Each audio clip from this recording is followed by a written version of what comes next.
now in the presence of a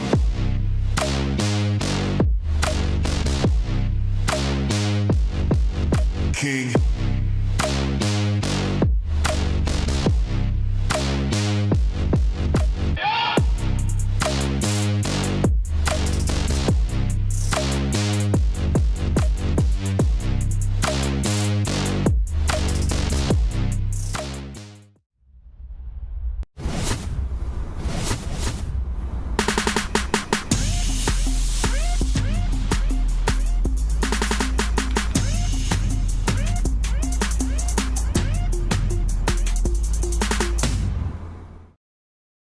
Don't you think it's time to up your game?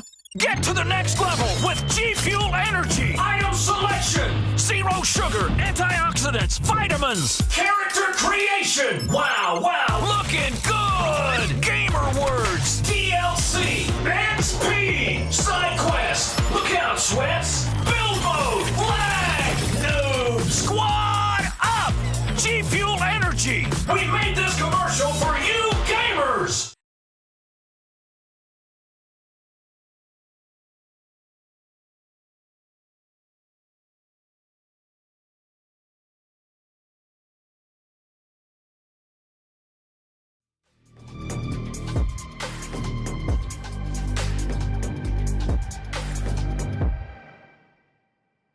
Yo, what is going on, ladies and gentlemen, criticalops esports fans, and welcome to the grand finals for season 4 of Pro League. I'm Sudden Death, and I'm joined by the one, the only Jesse, aka Dutch Boy. How you doing, man?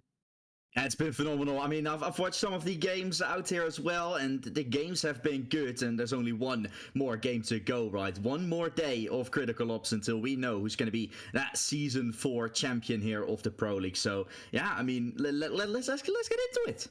Indeed, let's take a look back at what's happened, go over the format, and then get into the matches today. I'll let you take it away, Jesse.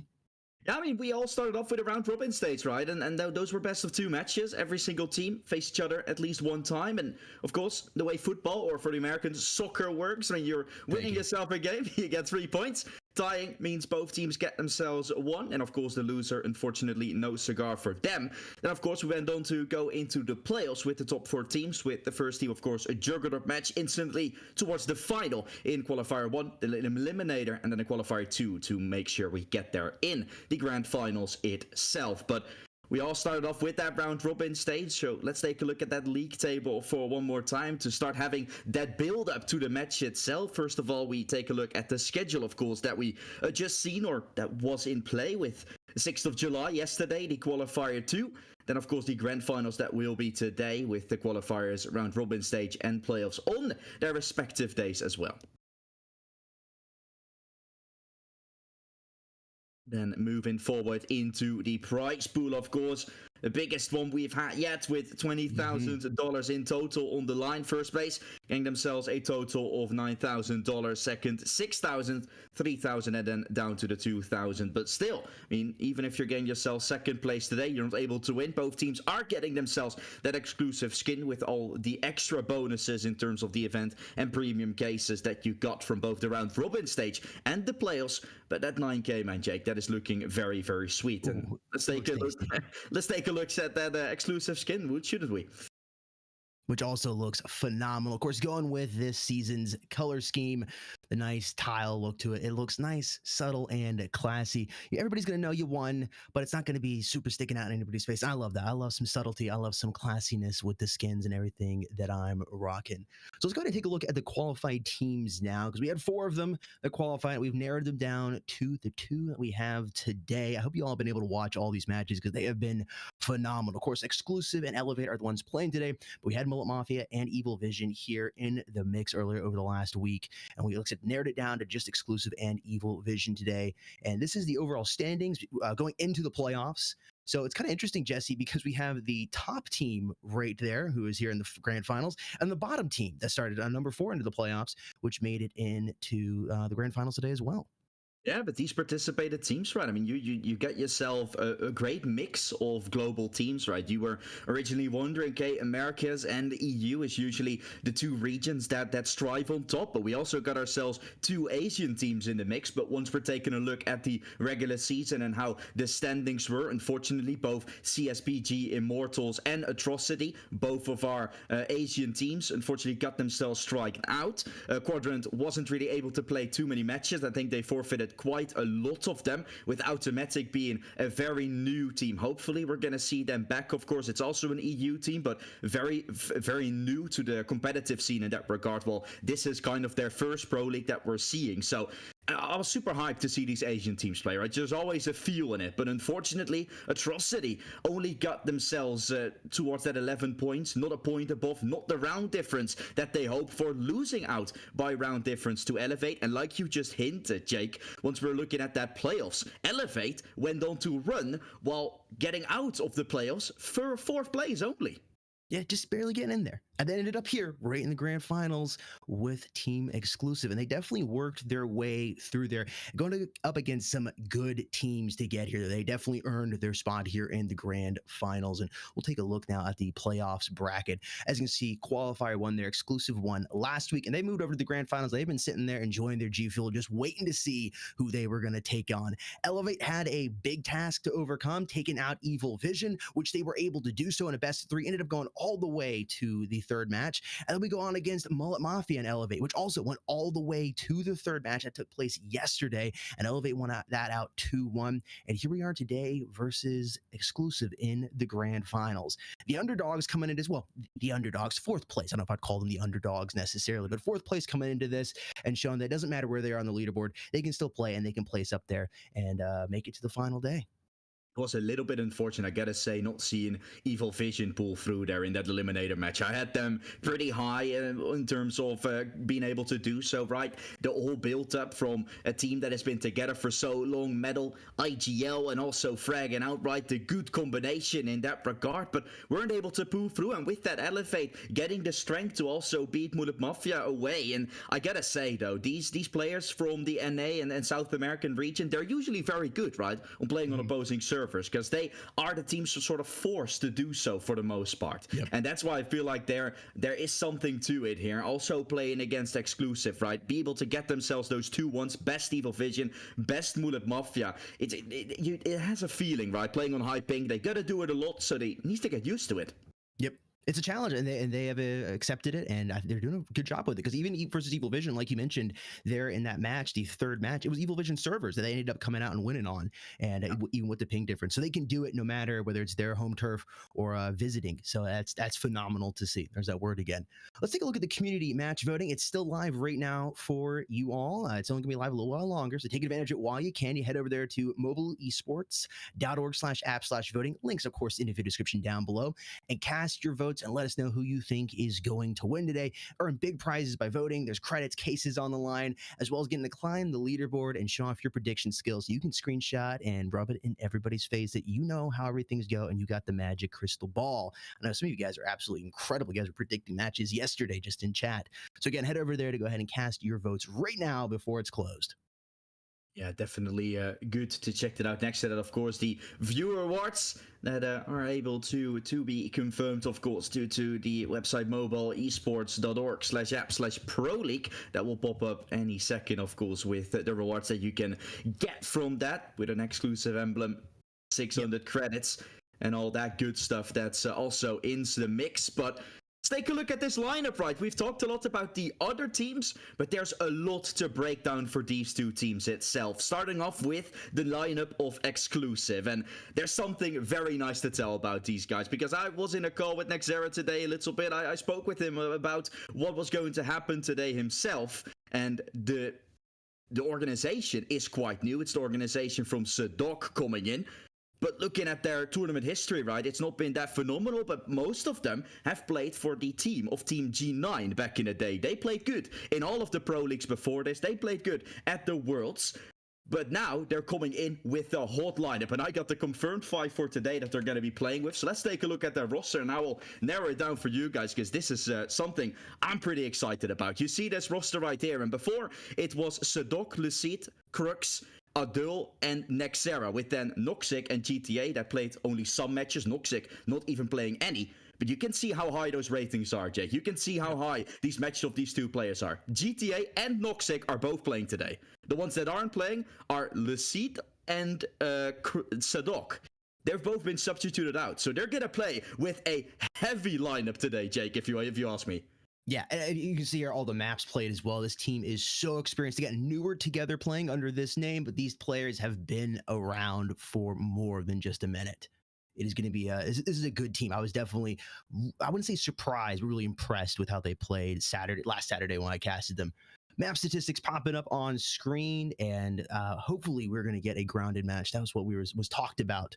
I actually had an opportunity to sit down with Nexera and Sadok as well, and that's something they'd like to play on. But moving on here to Team Elevate, let's go ahead and start dissecting them and seeing what's going on there. Elevate, a name that has been around for quite some time. Of course, some roster changes, and we'll take a closer look at that here in just a moment. But the first thing we got to do is check out this tournament history from Team Elevate here. As you can see, a little better placing more recently, coming in second place in Embers of Victory, first place there in Pro League Season 1, and coming in second place in Season 2 and Season 3, and still finishing fifth place in World. I mean, that's top 5 in the world coming in and finishing in fifth place there for Worlds 2023. This team's been here, and they're ready to play, and they are good. Let's take a closer look here at the roster. Go ahead, sorry. For the people wondering, right, Pro League Season 1, Pro League Season 2, Pro League Season 3 all played under the banner of Merciless. That was the name back in the day that they used for it. So Elevate taking that roster, taking all their achievements with it as well, and a whopping 6.9k that they're getting with it. And the lineup, man, also very, very nice, because while the exclusive side brings in newer talent, brings in the new substitute, Elevate does it completely differently, because both Mosha and Myline that are inside of that lineup, they're both coming from the Rain team, 2 ex-world champions inside of that lineup. With then the 3 standing NA players, you pick up both players, Jake, that went to NA probably for college to play there. And they're probably 2 of the best in the world when it comes to it as well. Moshi has played a phenomenal tournament while having very little experience. He has definitely been popping off, and Myline is arguably one of the best players in the world. You're coming in with 2 Ukrainian players that come to NA to go there for study. You pick them up and you fill them around with 3 of the best NA players. This roster is stacked. It is. It is. You mentioned Myline, number 6 in the world right now. You don't mess with him. Masiev had a first match yesterday, map 1, 32-11. Absolutely popped off and had a great performance for the other remaining matches as well. This team is stacked here, and they have faith in each other. If one of them, you're gonna have, everybody's gonna have their moments in the match, but you're eventually gonna calm down a little bit, start missing some more shots. Everybody's confident to go ahead and back them up, and it's just an absolutely stacked roster as well. So you have 2 teams coming in, lots of experience. It's going to be close. It really is. And now we're taking a closer look at each individual player running up here. And once again, we'll see these maps here. Over 100 maps played there for GTA, closing on 160 maps for Myline. Again, the number 6th player in the world right there. At the same time, just playing from NA, casually picking up a world championship while playing for Reign and EU. I mean, that says enough in my eyes against GTA.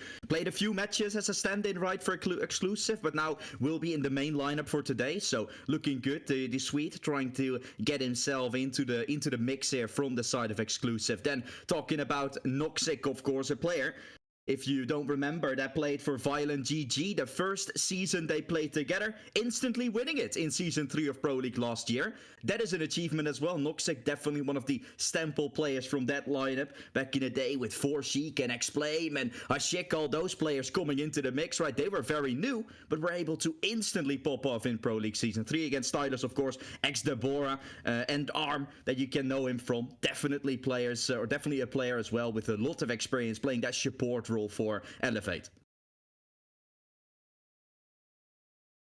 Here's Nexera. Yep. Yeah, and Dryart, aka Vape, playing under a new IG in here.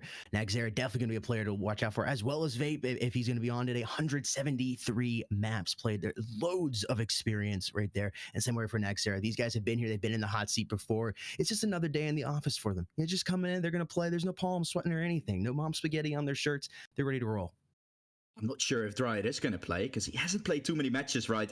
For Elevate, he's not been in the main starting five, but it's definitely a player. Like when a player's not performing too well, you want to substitute him out. He's got the experience to do so against Nexera. Of course, he's hungry for that title again, right? Swapping lineups, Rain disbanded now onto exclusive, back to the Turkish lineup that he is originally from, right? When he was back in Rain, he started to learn Russian as he wanted to get into the mix. Now back to Turkish team, back to his own language. He's feeling good. Adul against Mosha, another player, went towards an A, casually picking up a world final while playing from the North American side there, inside of Rain, with a dual kid, of course, also not a nucleate at the block with 150 matches playing that entry fragger role. A lot of aggression coming in for the side from exclusive, whereas you don't have that with for example, a setup we're talking about in just a little bit. Of course, he's going to be coming in a little bit later, but you've got a lot of firepower in exclusive, and it's definitely something you're going to need looking at what maps they're going for. Crux and Otto popping over. Otto, the IGL for Team Elevate. Once again, all the experience. There are 163 maps, and Crux coming in playing that entry fragger role once again with 123 maps. I love the experience here. This is going to be such a close matchup between these teams. And coming out here towards the bottom, Lasite and Eluse. Yep. Lasite that probably won't be attending today. Definitely has played some good style of matches there back in the day with Team G9, but probably not in the starting five for today. Whereas Eluse, of course, gonna bring that hype into it. Def as well, a player that used to be called a Zeke. People know him from, for the most part, support role. Also on the substituted, also on the bench next to Sadok, that will be replaced as a IGL by Nexera, who's going to be IGLing today for exclusive.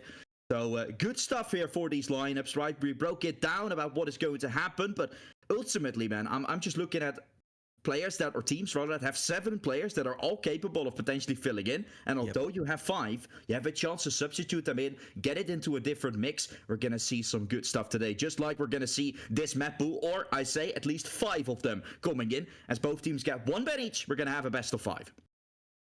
I just want to see Grounded. Been wanting to see it since it started here, since last week. Let's see if the teams have blessed us or they're going to ban it right out. We will be getting here into the map voting in just a second. And I think this can easily go to all 5. I mean, minimum of 4. I do not see it being 3-0 at all. These teams are stacked. They know how to play. And I think we're gonna get that best of 5. I'm not kind of wood. I'm not trying to jinx anything. I know the caster's curse. No, definitely not. I mean, we're going to see what will be done. Here's the map vetoes. Both teams have not played Plaza in this whole Pro League yet. And the side from Elevate hasn't played any Grounded yet. That's the only 3 maps, or the 2 maps rather, that haven't been played by both of the teams. Grounded, oh no, Jake, we already saw it, a glimpse of it. They're just abusing me. It got removed because for the side from Elevate, it's a map that Exclusive has played, they haven't. So the problem with that is that when you're going into this as an Elevate, right, if you haven't played a map and the opponents have, it's something different. Plaza you can potentially leave out. Both teams haven't had too much control in it themselves. Whereas for the map of Grounded, we're going to see a whole lot from it, or from the side from Exclusive ultimately. So that's why Elevate says, nah, we're not going to have that. We're just going to play to the maps that we know. Thinking we should be getting into those map voting here in just a moment. We'll see exactly all of the maps going on. It looks like, again, we're not going to get Grounded. I'm upset. But I know Nexera, when I sat down and talked with him earlier today, too, that he was talking about wanting to get on Plaza. So we'll see. I would assume Exclusive isn't going to be banning Plaza, so we should be getting that map. I think we are about ready here for the vetoes. Here we go. There we go. Yeah, Grounded there it is. out. Fully confirmed. Exclusive. Then go cry. Second ban being Bureau. That map has only been played once by the side from Elevate, so you kind of get why they lost that match against MFA. Then we're going towards Raid. Although there's some struggles on the veto department here. We did see Raid to start things off. A very explosive map, Jake, that we're going to have a lot of action on. Both teams, by the way, have played it quite a ton before as well. Soar as a second map. So going from the aggression towards the lesser aggression. And then Plaza, a map. Just remember, both teams haven't played yet. We're going to see it. We're going to see it today. And then Canals and Port for our final two maps. I think Port's a phenomenal decider. And then Canals being a map 4 as well. I like the decisions here. Soar for map number 2. Definitely interesting. Something you don't normally see as often. Just want to get it out of the way, I guess. Just is what it is. You don't want it to be the last map. Those are going to be our maps we're playing on here, folks. This is going to definitely be a fun one. Yeah, there's always a little bit of action going on with those maps, right? The more basic maps at the end, leaving for some phenomenal endings, I suppose. Port and Canals have chances to be driven quite far, so I really hope there's good action going on. There's always a little bit of a debate, right? Do you want to get them in the beginning or at the end? I feel like at the end is perfect to get those more weirder maps somewhat out of the way, whereas then you're going to the more stable ones to decide it all on. And as you said, right, a lot of people like Port, a lot of people like Canals, so we're getting those two at the end. If we want to end it in style, those are the maps to do it on. Yeah, and because of the maps, we have so many maps to play on. We should have a great, diverse selection of weapons. I know Nexera is talking about getting on the ratio a little bit, and depending on it, going for the Scar as well, some scoped AR action. So I'm really looking forward to this setup. I'm going to even get some shotgun action inside of Soar. They're on B-bomb site. I always love seeing that. The close quarters, the aggressiveness play, getting up and close personal, and kissing somebody with a slug. Yeah, exactly. I mean, let's take a look at that Raid. Maybe delve into it just a little bit more, because Raid is a map that has been played twice now, right? For the side from Elevate. So I think it was picked by Exclude. No, I think it was picked by Elevate. I'm not 100% sure, but Raid has been played twice already. Has been won twice as well. MFA and Evil Vision were both getting taken away by the side from Elevate in a convincing 13-6 and 13-7 fashion. So that map already could be a very good start as well. Looking at that round balance, right? Instantly getting your way onto it. Having that map in the beginning can instantly determine which way this series is kind of going, to a point where we're looking at a team that gets into their hands of the opponents very fast, right? Leaving that map in the beginning, or when teams aren't really warmed up, you can really start walking away with it and potentially get good grip on it. I don't mean to cut you off. So we do have some slight corrections here for the map picks. I don't know if you saw that or not. I was just messaging here for confirmation. So actually, first map is going to be Soar. The two banned maps are Bureau and Raid. So we're actually not going to Raid. We got Bureau, banned, and then Raid. Soar will be map number 1. So just getting that one out of the way. The in quotes odd one. Just one of those kind of free-for-all dice roll maps. Then map number 2 will be going over to Canal, some more longer range action. Then Port is going to be your map number 3. And then we get Grounded. Thank you. I've been wanting to cast Grounded. And then for the decider, for the map neither of these teams have played on so far here, is going to be Plaza. I like this. So totally forget what we just said about maps that are sort of controlled. We probably won't see in terms of, we'll see Canals in the beginning. Then we're going, when hell breaks loose and the players are going to the final map, it's a map that we haven't seen yet today to inside of this Pro League, or these teams have ever played. So when you're going to that final map, of course they've played it, but they haven't played it in officials, and that would potentially be, Jake, the decider of our best of 5. And like we both have said, we got a pretty good feeling just looking at stats, these teams themselves, that we're going to be getting there. I mean, we're at least going to Grounded. I can't see it ending on Port. I can't. Knocking on wood again for both the teams. But I think we got a very high chance of getting to Plaza. This is going to be a phenomenal grand finals. I'm glad you all are here to watch this. Yeah, let's take a look at that community voting about the results that have been coming in. Elevate taking a heavy lead in that regard. Geez, 70% of votes going their way. And like we just said, right, it makes total sense for that Raid map to be banned away if you are exclusive. Elevate have won it twice so far in the beginning, so they're banning away the strongest map possible out of them. And I feel like Elevate is a team to be feared, and that's already something exclusive makes quite clear by that ban alone.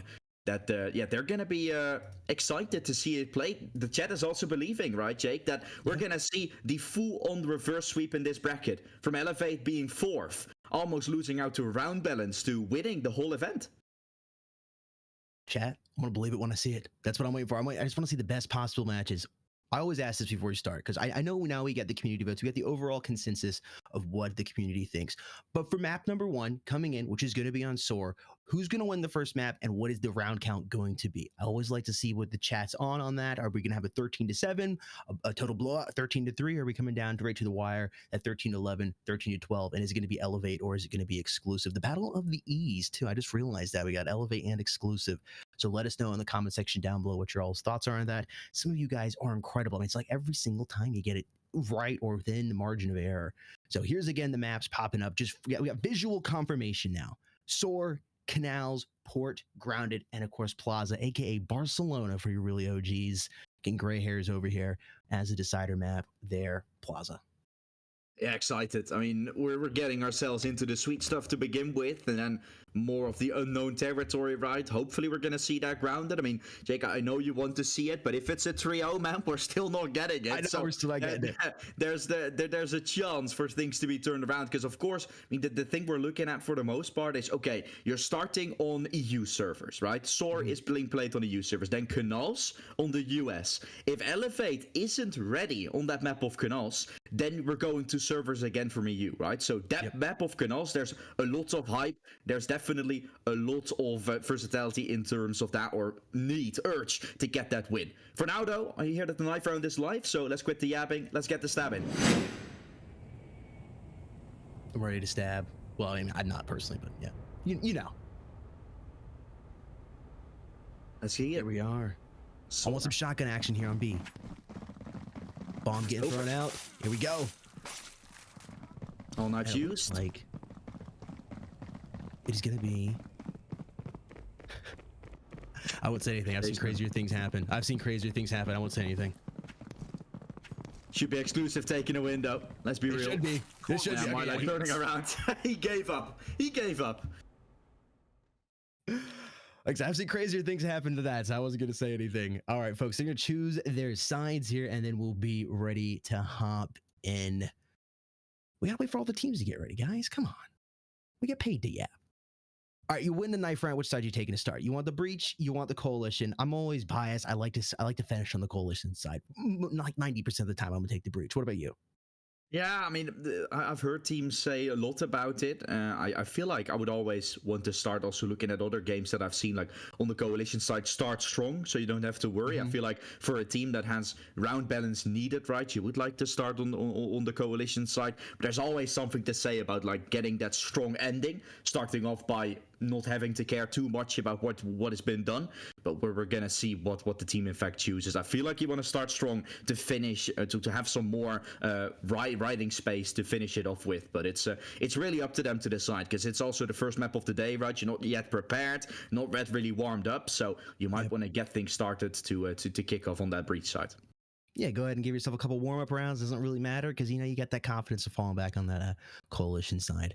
Again, folks, we're just waiting for the final reset, the final confirmation. Again, here, teams just finishing up everything here in the background. They're making sure everything is on the up and up, finishing getting those G Fuel shakers shaken up, so they are full of energy and ready to go.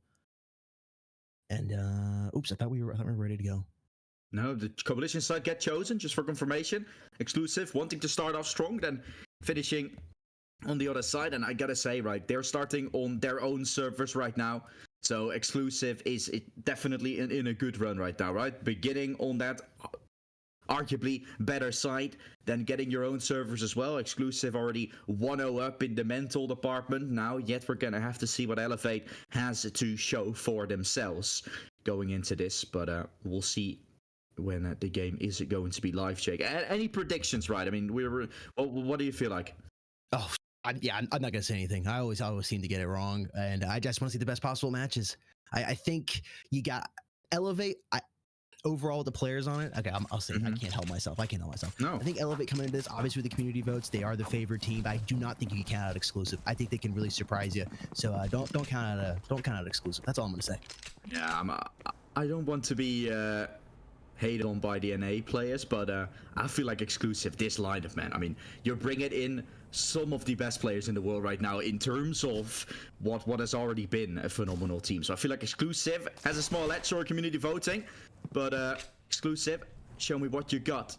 And also for Elevate, of course, make it a nice match. Whoa, what a peek from Crux. That's a peek and a half, taking on the loose instantly to start things off towards that side. Now, chance to run into A with Nexera up close. He's going to have a big fight ahead. I'm planting a Bomb being planted here. Was it denied? I think it was. It was denied. Coalition wins. Exclusive is going to clean that up. Always want to try to get that bomb plant. Elevate so close to getting that extra cash invested into your accounts. Even if you lose that round, can definitely help. Exclusive denying it, and they will now take that extra cash they got and invest it into the weapons they need to take this next round away from Team Elevate. Mosia picking up the Deagle. Everybody else sticking on those XDs and just smiling. Round number 2 will probably over very quick. Yeah, we're talking about a good grip, Jake, and that's something Exclusive has found. Own service, knife round 1, pistol round 1, coalition side. Oh boy, is this going to be an incredible start. Let's see how Elevate will respond accordingly. Of course, all P50s to work with, so probably not going to be too much to be done. One Deagle on Mosia to deal some more damage, but ultimately just waiting for the utility as well to be used and to the smokes and such expire here on middle with GTA watching it. Should be the fallback coming out, and then as soon as those smokes are starting to fade and execute somewhere, which Ottawa is already initiating. Second kill towards A-Long from Crux again. Such a pillar there towards the A-Long side. And this round is cleaned up before you know.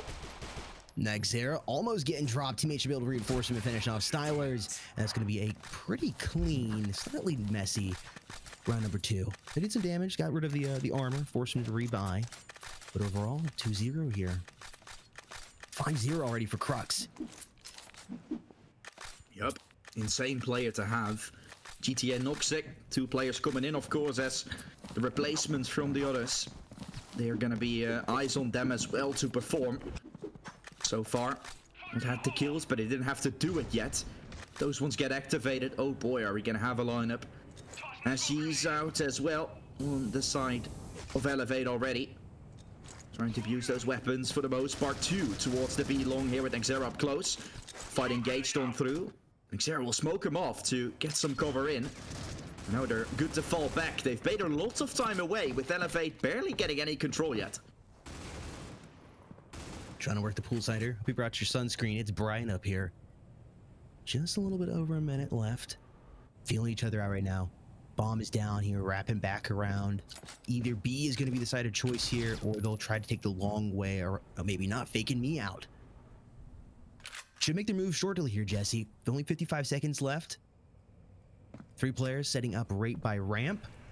Nicely spread out here on the coalition side. Got to watch Nexera right there by the McLaren. They're peeking up, going to hit at the exact same time. Stylers is the first to strike. Crux going to flash them. They're trying to get out of there before he peeks the corner and does any damage to them. Eluse is here, battling Nexera. They need to make that move over to the bomb site. They can't continue taking too much time. And it looks like now they're second guessing themselves. Moving back. They don't have the time. They need to commit to the site and go. And I think they realize that. A bomb just been dropped. They're gonna let it come down here right to the last second. GTA front of my line, Crux in there cleaning up. It's now a sea of yellow down there towards the bottom of the kill feed. Only 10 seconds to work with here. A duel's in the corner. He's gotta find Eluse. They can't plant the bomb. He's got 2. Now it's up here to Stylers versus a duel. He knows where he's at. I think he's got the HP advantage and he's able to drop him down to the last second. Team Elevate coming in there and picking up round number 3. Still though, Exclusive leads by 1. Oh, Exclusive. Almost getting that round. A duel hit it on his hands to pick it all up. Still on the back of the side. Everyone cleared, but not him. The fake initially.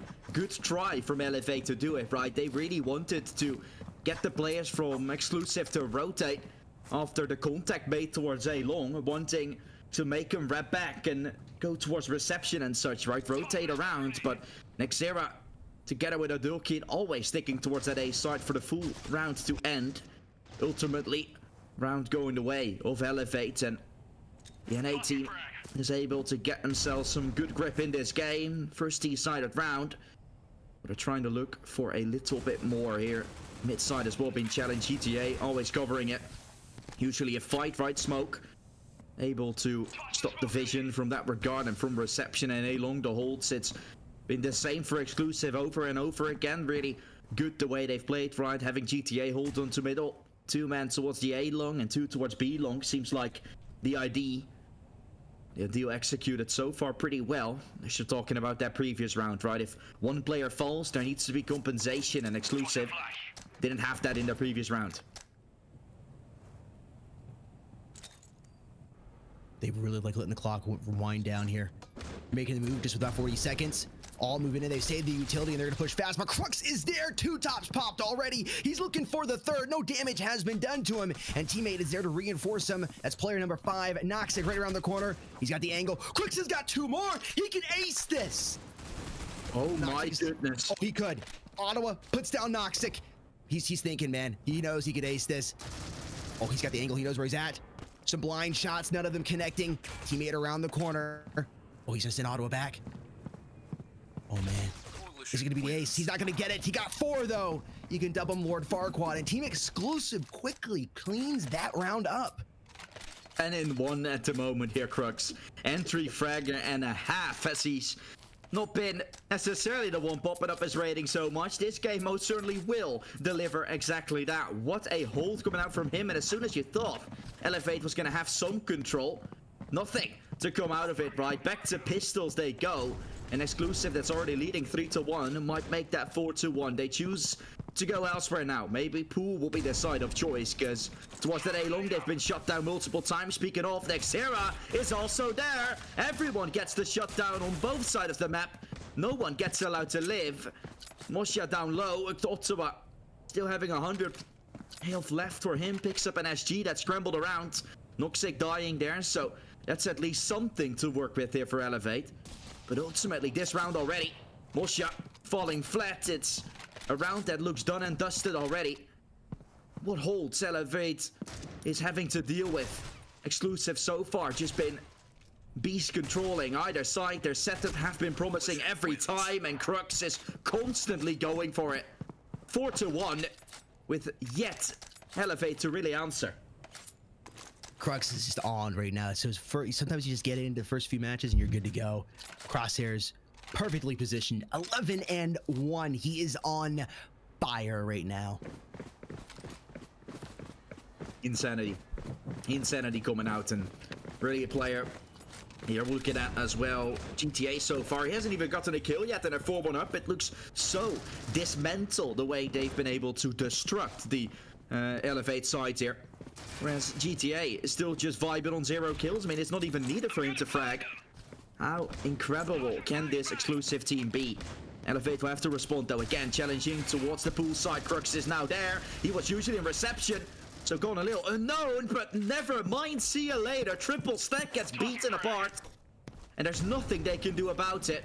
Rotation's called, but so does Elevate. They're gonna start repping around elsewhere. They've cleared their pools. Now they're gonna go to the opposite side.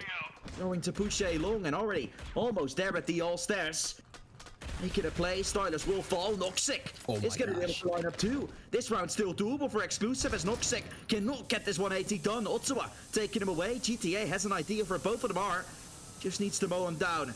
Chance to push through the smoke to get some control. Bomb will go down, trying to deny him. GTA will get the diffuser, but at least it's Ottawa to respond, dealing with the damage that Exclusive has done.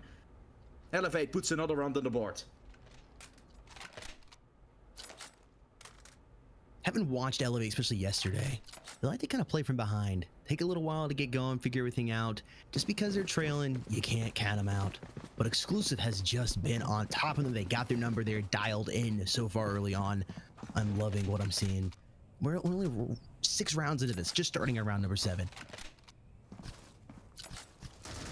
That's again back to basics. Exclusive on the brink of falling down with the economy. Same could be said about Elevate, right? It's about teams getting themselves a little bit of a streak going now. the one who does it might be in the lead sooner rather than later. Again, fighting towards Pool. It's been successful, so I don't blame him. This time Nexera again at the same angle, but now he's more than ready. Has already lined up one. A triple stack still in play, but oh my goodness, Jake. It's again just an absolute massacre. Myline and Mossy, you gotta watch out for the Myline, 6th position in the world. He's in their 6th spot on the leaderboard, and Mossy has been here to play. Ottawa cleaning up Noxic now before a little bit of damage was done. He drops Stylers down to this 1v3 here. It's GTA moving around. They hear that V8 rumbling. Caused a little bit of damage here, trying to break Ottawa's window. He's got plenty of time to work with, and he's able to come back. The phenomenal flick right there, and he's got time. 42 on the clock. All these players got to do is cross. He checks his right. He should have looked left, and Myline is going to go ahead and pop his tire. It's 4-3. Only one round now separating these teams, Jesse. Yeah, that being on the breach side of your opponent, or of your own pick, but your opponent's server, Elevate, is probably feeling very good, whereas Exclusive is kind of kicking themselves. They might soon be in a disadvantageous position on this map. Of course, we all know ping difference, right? It's not making too much sense on that T side of things while the push comes in. Exclusive answers with fire, and they respond with a triple to start things off. You might have pistols, but definitely don't count them out. A good flash is all it takes to mow them down. I love that play. You're sitting on eco, you know you're in that situation. Just go for it. No reason to try to sit and work angles. Get them. They are not expecting that. You haven't done that all game so far. I totally caught him off guard. And what should have been a round going towards Elevate can easily go the way of Exclusive. And depending on how this cookie crumbles, they could even make some money here with these weapons. Crux finding Stylers, catching him off guard. And Ottawa, the last player alive. Everybody is still alive here on the side of Team Exclusive. We're nicely building up, Jake, towards Elevate comeback, but Exclusive puts another one into the tally. And for the side of Elevate now, their money is starting to become a little bit of a problem. They will probably go for an eco now, whereas Exclusive can be the ones moving up a notch. AK bot for Mozja, rest of them sticking with the Deagles, and so Myline with an SG. He's been known to use that weapon. There's definitely a weapon you kind of want to have in his hands if you do, but Exclusive has picked up all the SGs. They have more money in the bank because they didn't have to rebuy those weapons. They saved those from the previous round, and that is huge to say the least. Exclusive can really run away with this if they win this round, but never count out Myline and Moshim, and Ukrainian duo is here to fight. Great investment being made. Round number 9, just a minute 20 left. Oh, Crux in the spot again. Throw out some utility. Stays alive to see a blue in the kill for now as Exclusive is there. Eluse gonna put down a duel, and then finally cleaned up there by GTA. And Exclusive is now back to leading by 3. Elevate almost was able to close it, and then in a blink of an eye, we're back to 3 rounds separating these teams. 3 rounds only. Like I wanted to say before, right? Ping also. With ping, or with a high ping, the thing you want to do is you want to go aggressive. You actually have a little bit of an edge when you're peaking until staying, of course. So on the T side, it should be where Elevate is shining, whereas on the C, they got to play proactive. They got to play aggressive as well. It's up to them to decide that, but so far, look good on that breach side, but yet to find themselves a little bit more. It's already 6 for Exclusive, and with the entry found, looking good to put another one up on the board. Aileron not getting challenged this time. They're all gonna look to go towards Pool, where of course Elevate has had most of success. No one this time for Exclusive is playing there. They're playing very slow.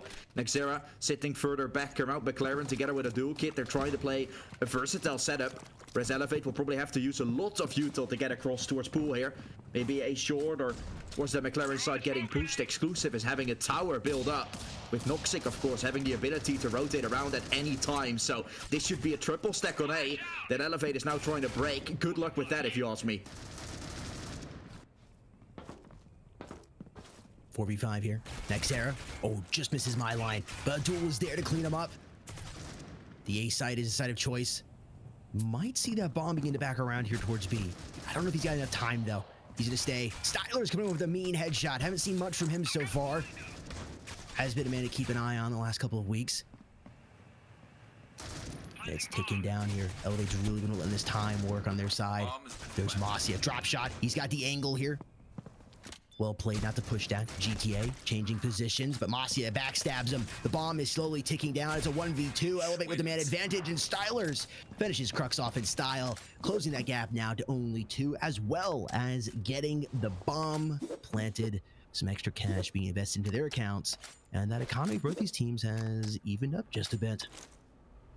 Yeah, we're gonna have to find out. I don't think Exclusive is gonna have too much when they lose this round, so they're gonna be very careful about this next one. Still a full buy from Elevate, and they could be the ones still equaling things up if they're lucky or if they execute things well.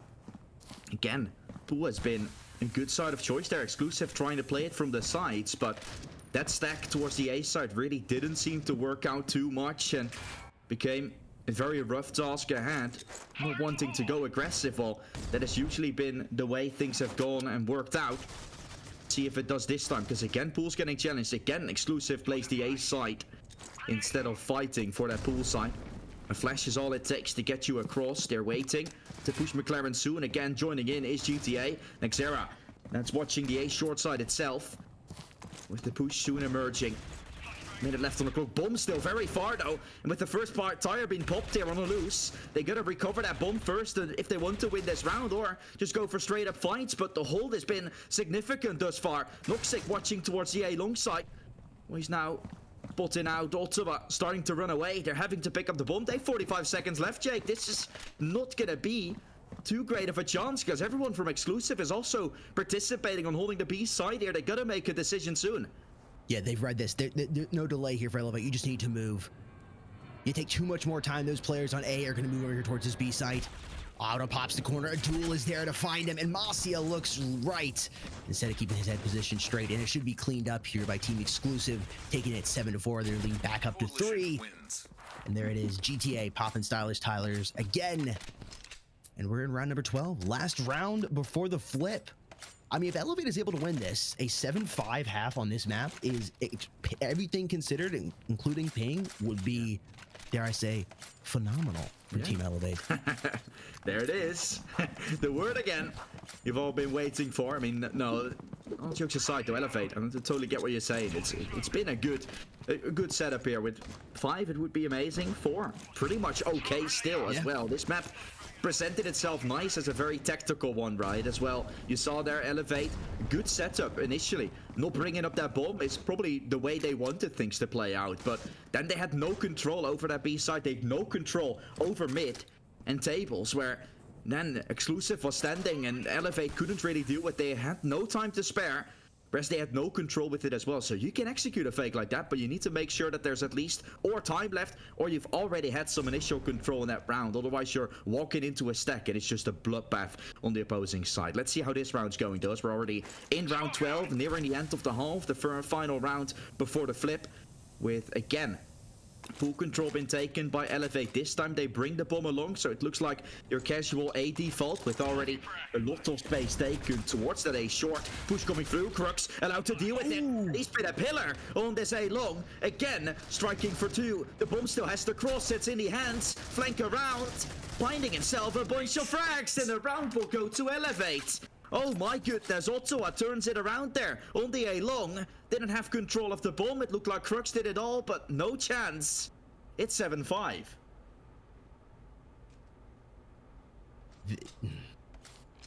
There's the source statistics here. Again, Exclusive being a newer team. 1 played, lost. And Elevate not being, I think this is their worst map here, under 50% win rate, but they've played it 13 times. What I've seen so far from Elevate here in this first half, incredible. On the breach side, you close it incredibly respectable, 5-7.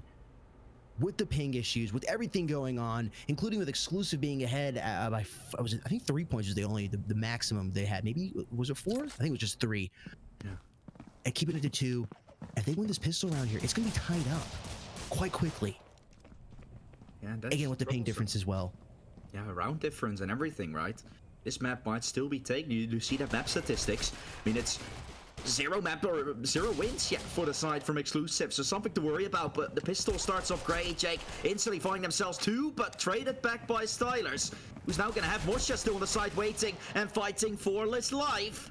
Allowed to just find 1. It's a 1-for-1 that comes out. Bomb yet to go down. Crux is trying to plant, but will soon be swung up on. Stylus getting taken away, yet Ottawa still lefty. Knows where they both are. Could line him up. That's one, not a second. Crux is able to stay alive. Exclusive. By their skin of their teeth, they're pulling through. No kidding. So incredibly close, but Exclusive winning that, they'll easily be able to take their lead up to 4, potentially 5, depending on how they play this. Was it an HK? It is an HK being pulled out. Jesse, HK's kind of been out of the meta for quite some time, as you know. And recently, it's just been, it's like a seasoning. It's very light, sprinkled in throughout, and I love to see it back. And Crux is going to be rocking it this time. Oh my gosh, and does he rock it well?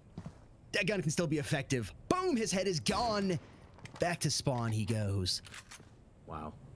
That's probably also making my line maybe a little bit tilt, right? Getting taken down by such a gun, you see so little of, oh, he's gonna kill me with the HK. They're trolling, no, playing totally serious, and a weapon that just pops you away with it. Stylus going aggressive through this smoke. Maybe the HK is gonna find himself another. It is! 2 kills to his name, Ottawa. It's gonna be falling flat, and so what we spoke about, it being potentially tied up, is now happening to the reversed extent, as Exclusive is the one finding a second right on top. And this next round, Jake, is very important to potentially see the future of this game. I totally agree. Here's this replay, though. Something about Elevate, though.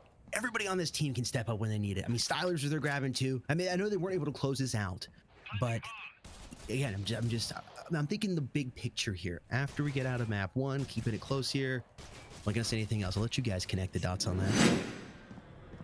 Here we are. Eluse has already dropped Noxic out of there, and Crux staying on that HK. I didn't pay attention to the last time the scoreboard was up. Crux has still got to be up there on the leaderboard, big time. 19-6. 19-6. Definitely, yeah. Still gonna deal with this triple stack though. They're running, going aggressive, but one still playing from the reception area. Stylus trying to spray, getting overrun. This Myline out with his smoke while fully flashed. This is definitely not a good grip they found so far. And although Elevates look so good so far, this is not the best stack we've seen.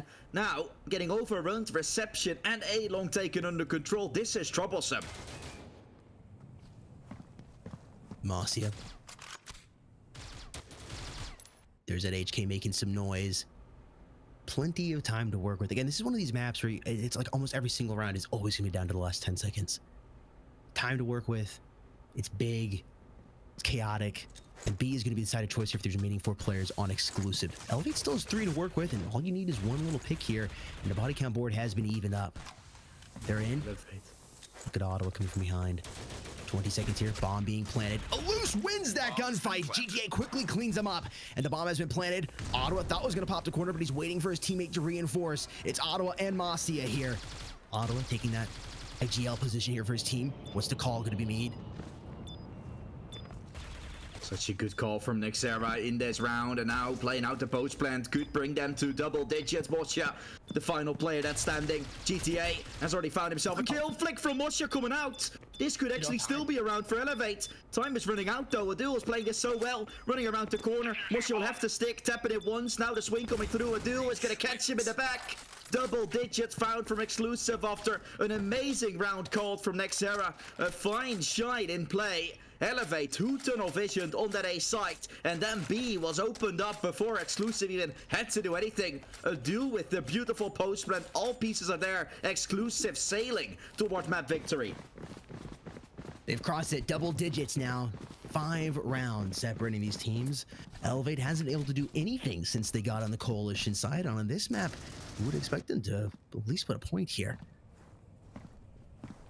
Looking to see if there's any interesting weapons equipped. Not really. Oh, I take it back. Mossy has decided to pull out the HK. I love it. I love that we're seeing more of it. M4 is for most of the team, though. A little lower in the damage department. Eluse is going to be opening it up there on Crux. He's been a thorn in Elevate side of this entire map 1. It has to feel good getting him out of there early. That was a kill through the smoke as well, Jake. Oh. Which is a lucky shot.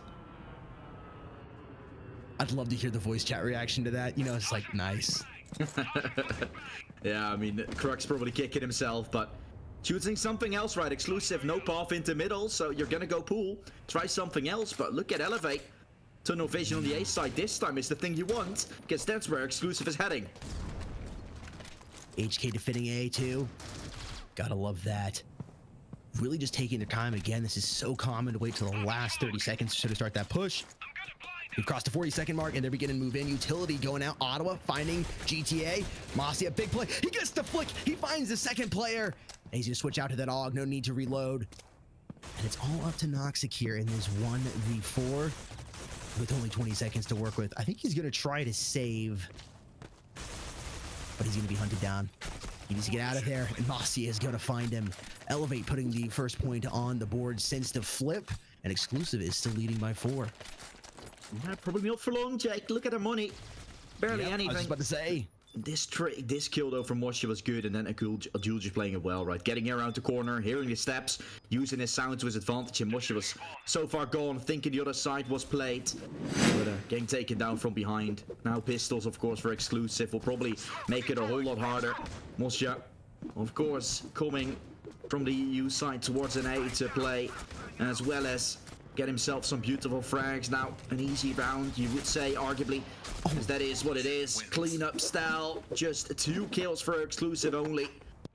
They will have to focus on round 18, as it's 7 for Elevate. They close in the gap even more, and this is all round balance, Jake, that we're currently seeing getting. Maybe still, with a few more rounds, things can take another turn. For now, Exclusive still looking hot on the kill counter. They are, but they need to be careful here with their economy. They can't blow this. It's now a delicate dance here of having enough weaponry to work the next few rounds in order to get to that magic number of 13, because if you're not careful, you're going to screw it up, and that gap is going to disappear so quickly. Good flash again to pop out of pool. Space taken for Exclusive. And always that pop flash from Noxic, right? It's been so great to take space. Elevate don't even attempt on playing towards the pool side. Always that control given over, and with that, you give so much control away instantly. You're playing from the A side, which is nice, as that's where the most fights are happening. That's mainly been with Exclusive. Then if you have no intel about pool, you don't know where they're going, and then a fake is easily executed towards mid as well. Nexera doing some dirty work, going through the smoke. Alus might not be aware of this. Well, he swings right in. Noxic is ready. This is such a good play from Exclusive. Pulling the attention away, then running middle. Now, they're running towards the B side, fading away positions while going towards A. A bait and switch once again. It works out phenomenally because the A side is open, but you're not in the lead in terms of the killing department. Bomb planted. They needed the cash. All you need is one lucky pick here. Get this body count board back in your favor. But there it is, GTA finding Stylers. He's in a tough spot, able to just a smidge of damage to my line right there. It's all up to Crux. If anybody could do this, it's gotta be it's Crux. Oh no, how did he get that? There's no way. My line here in the bomb takedown, and he's able to do it. The headshot coming in on my line. It's 7-11. Exclusive back up by 4. You hate that sound when you're on the Coalition side. That higher pitched, faster paced beep. It's just such an annoying sound. Oh boy, what a round again from Exclusive, right? And we would have seen it any other way from Crux. Getting the 1 versus 2 out, getting 11 on the board, and again, that execute, man. It's Nexera calling, by the way, right? It's no Sadok in there anymore. Nexera took the IGL role again. This is a round executed phenomenally. You take control over pool very fast, then you're making a noise there. You're going into middle, but with the mid presence as well, Elevate thinks you've already faked one, so you're gonna go and head into middle. They're all rotating over when Exclusive says, nah, we're going back to A. Bait and switch twice, and the A side is open. I mean, I'm gonna say a phenomenal play. It's a phenomenal word you just used too. Exactly. Oh, but to be honest, man, this is such a good map for it as well, right? Such a well-organized map with a lot of faking potential, very tactical. Yes. And they're abusing it perfectly. Stylers trying to abuse the smoke sink, but won't be getting that. Able to take space towards the A long. While trying to go to all stairs to fall down. They're gonna go reception instead. Stylers, I don't know how he's gotten that, but that's a beautiful shot on Crux. That was so clean. I couldn't even figure out what happened. A duel gonna find Masia. And there's a 40-second mark. They'll start moving over towards his bomb site. Only 2 players alive here for Team Exclusive. They're so close to that match point. But I don't think I'm able to get it here. Noxic finds one, and my line is going to prevent him from doing any more damage to his team. Still playing from behind, but they're closing the gap just a little bit. Again, as you mentioned earlier, round balance is important here. Even if you lose this, everything considered, Elevate has done an incredible job in map number 1.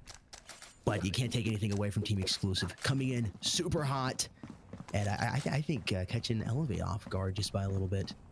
Here's the managing their economy. Go ahead, sorry.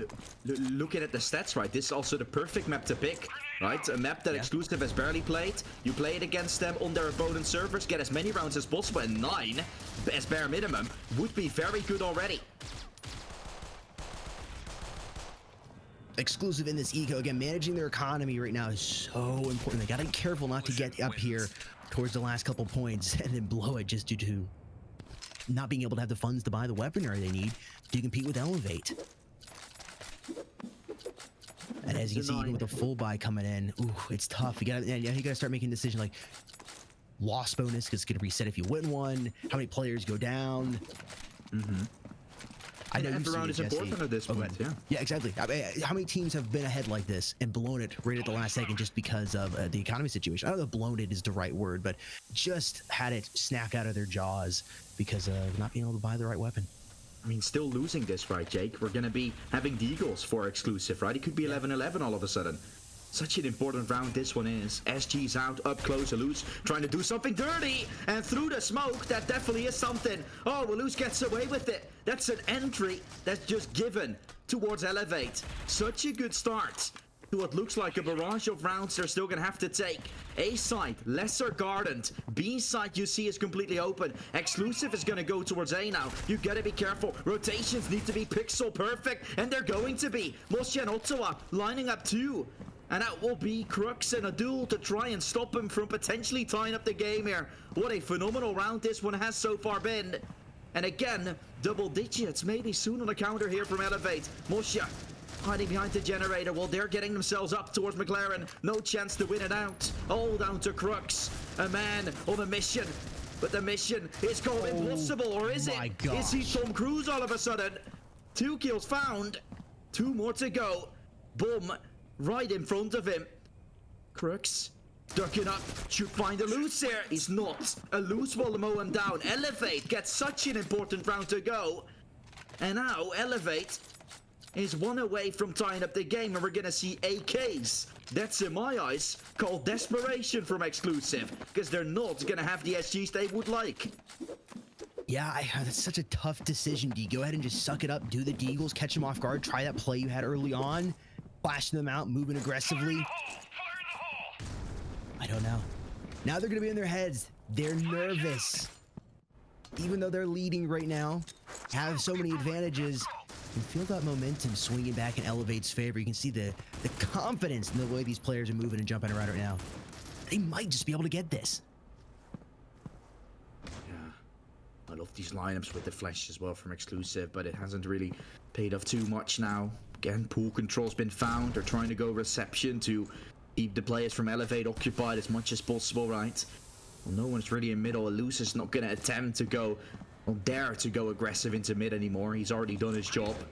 This could be a very good round to find. Myline instantly lining up 1, taken away by a duel for a 1-for-1 trade, but that's given a long control over. Exclusive has a chance to move towards the pool side now. A short already, almost taken. Elevate's getting squeezed here, Jake. This is going to be very hard to deal with. 40 seconds here on the clock. Exclusive making that move over. They need the bomb planted just for the cash. Even if they lose this round, they need the extra cash. That's the struggle they're working with. Oh, man. Stylers coming alive here. He's got Crux to work with, but Crux is in a tough spot. Lower HP. And 3 players to contend with. Oh, almost. The crosshairs are positioned right, just above his head. The defuse coming in, and folks, we are tied. They were down. It was 7-11 at one point, and they have brought it back all tied up here. Exclusive, though, with that loss bonus coming in, they're able to fund themselves a full buy here coming into round number 23. I'm getting 13-12 vibes. Could be, very much, yeah. But what it's kind of depending on is how this round in particular goes, because if Exclusive lose this one, I feel like they're so down in the moral, mental-wise as well, right? Yeah. Only able to find themselves at 13-12, it might as well just be Elevate taking it. So harsh. Tough pill to swallow. Well, Elevate, right? Loose always guarding middle. That last round, it's all about no mid control, giving Elevate easy access to rotate around. And although Exclusive had possession over the A side, the retakes were there so fast, the repositions. It's all about getting pressure somewhere. And now the pressure is towards A long. Stylus is there waiting and ready. Oh, Stylus almost finding a second. The 1-for-1 trade comes out, making it somewhat more doable. Reception getting challenged. They might as well make their exit in towards the B side. Although ready is still Ottawa, trying to go towards the AL link, and they will be able to do so. Site's already taken by Crux. A phenomenal execute from Exclusive coming out. A lot of brawls being won, and so T-side ahead again. And that's what you needed. You needed Exclusive to win that with several players alive. You can't just have one left just for economy situation. Only 2 players going down. They'll be able to have the cash to work with here.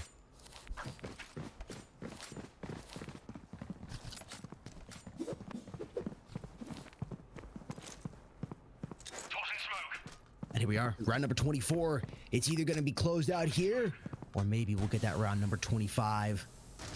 Can't get much closer than this, folks. And this is only map 1 here of the finals, and there's still potentially 2 more maps to come after this, most likely 4.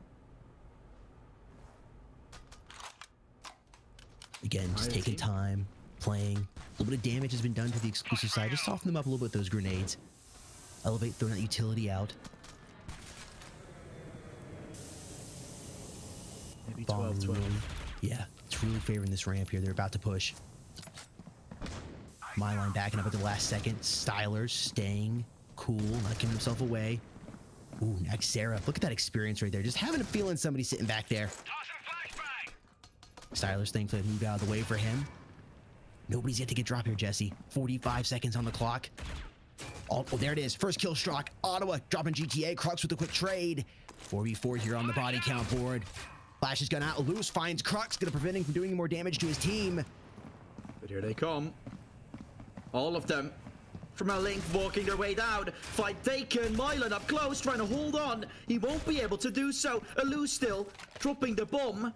Noxic in a 1 versus 1 now. This could be the end, or the beginning of a new chapter. 12-12 or 13-11. This fight alone, Noxic will have to go for a plant. Might be checking towards A long. It's Executor loses. What a beautiful read from Noxic to clean it all up. It's an Exclusive to pick the first map. They're able to pull it through. Although it was close, they're still allowed to win it. Wow. Crux 26 and 14. Not quite the 11-1 he started with, but still a very impressive KD there. Elevate, though, not giving up, fighting tooth and nail despite the ping difference, bringing it within 2. That can help for round balance later on if we do go the distance. It really does, yeah. I think Elevate done very well. Also, in the map Veto, like we just mentioned, right, we're gonna have more 50-50 maps at the end, so I feel like Exclusive still feeling pretty good about potentially playing, right? They have anticipated on it, playing on potentially NA servers at the end, right? Then having a map that they're more favored on. Because for now, this map was still a little bit of a struggle. Exclusive had to get going, eventually able to find it, but the executes, the plans, that last round as well, again, it was all about squeezing the Elevate side. It was all about pushing from 2 different sides, making them have to 180 constantly to find themselves frags, and that's why Exclusive is now the ones to take himself the lead here in this series, but we still get a big series out of ourselves, Jake, by the looks of things. Yeah. I just watched that stream, just saw that, the last little kill there. Reading that so well. Yeah. Well, ladies and gentlemen, that is map. Yeah, map number 1 concluded. Again, that's just map number 1, so stick around as there's so much more coming.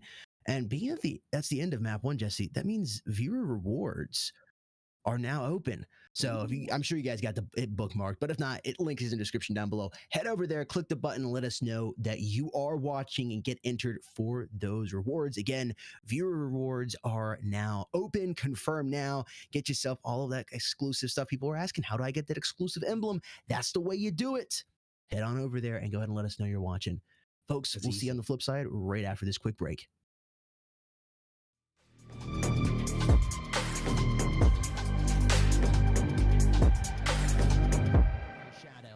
Stars in the hand with the Deagle, trying to double up. It's a 3v2 now. Only 1 player left alive for Team Rain.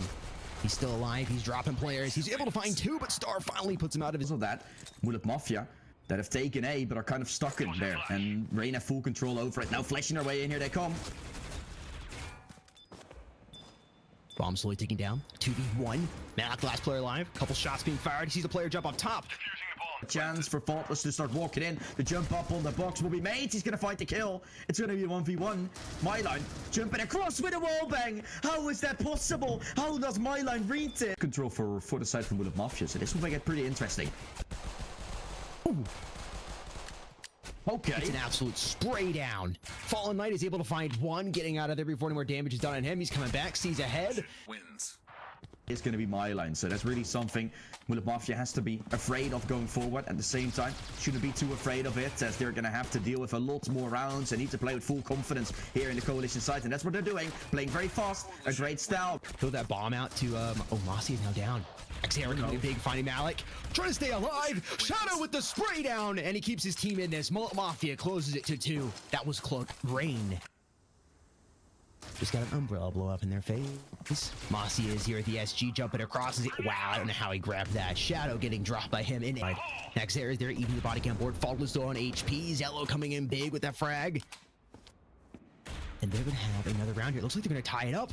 If they run to container now, they might only face one rifle and a few deagles. This could be great for Rain as they're finding an entry. Star will fall.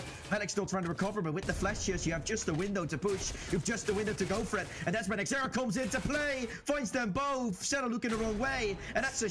Oh, he's going to get stabbed in the back. Jumps down. Finds Nexera in the head. Picks that gun up. Still doable for him. He's got to find Faultless. Oh my gosh. I thought he had Canals. There's just so much experience. They're seeing what works, and that's what you're seeing right now. Valkyrie could be opening it up. Oh my gosh, with the 3K Aug in hand, the 2K with the heads popping. And the bomb is planted. Worry about that, really. But still. No, but, go ahead, sorry. But losing like 13-1 is something that's going to hit you nevertheless, right? Exactly. It's demoralizing. It would be disgraceful, and that's something they're trying to make sure that doesn't happen. A good round, though. Great push. That works out. And you can see Malik. Oh, a drop down kill. Still making it doable. I mean, if this clutch player cross, no, he won't. Still having a good angle. Go in. Wraps away Faultless. A 1v1 is now being created. Malik might have just won the round right here and then as the stick will come in. It's just a fake. Malik still waiting for Nexera. Good to find themselves going ahead and finding 4 Nexera. Again, just ducking up and down. Doesn't manage to find it just yet, and ultimately it should be 4. It needs to stay alive, and the bomb is already getting defused. Has to be there in time. Can Cello stick it? No, he's gonna fall. Barely had to defuse. Fallen Knight still down to the 1v2. Can chip him away. Tries to play so much time, it's gonna run out. Fallen Knight can still do it. He's gonna do it. Plays up alive here for Mullet Mafia. Shadow's down low. Gotta be careful not to give himself away. Ooh, Myline's able to drop him. Vulgar quick at the refrag. Faultless comes up. He picks up the 2K. Now down to this 1 versus 1. It's Nax versus Vulgrant. And the jump shot. Let's try to pick up in round number 3. Malik coming in. Fallen Knight's going to be there. And Mossy getting multiple kills at the full house for team. We have Tree Hall here. Flash is coming in. They're trying to avoid it. Ooh, quick trade. Nexera with the 3K. And Team Rain somehow is able to win that. Reminding me of Evil Vision. Fallen Knight dropping by Cello. Jumping in. About to run in. It's Nexera. He's going to try to go for more. Tries to line him up. Nexera taking 2 again. Goes for a 3rd through the smoke. It just doesn't matter. Nexera's on his home turf, and he's once again just mowing them down. All down to Star. The Deagle gonna do a lot of trying to hold on to intel, yet might even look like a flawless round. Star taking out Fallen Knight. Just a run through the smoke will come through. Moshe trying to line him up. He takes 2. Wants to redeem it anymore. Malik's stuck in the middle, but running into intel. Shadow is there, lining up 2. And now Myline starts running in, but will also... Gonna try to sandwich him. Malik knows the situation he's in. Comes back and catches him off guard. Still somewhat flashed. Now down to this 1 versus 1. And Myline is able to win it. It's worked out for him in the past. And the M4 will line him up, and 4 will get them both. Managing to find it. On day 2, they were strong. Yet are they strong this time? Or are they going to have to fight back again from a 1-2 position? Myline drop in. An impactful player falling. Nexera trying to recover. But he's moving in from the B-long, trying to push through the smoke. Allowed to see them cross both. As Faultless is in middle. Running through the smoke himself. Cello has stabilized this game, being able to grab the frag in this particular round, but Vulgrant will try. He's running through, gets Nexera, tries to get his vision. Vulgrant shutting it down. His Fallen Knight dropping his armor, and out dropped as well. Mullet Mafia are 1 kill away from taking it. You are now in the presence of a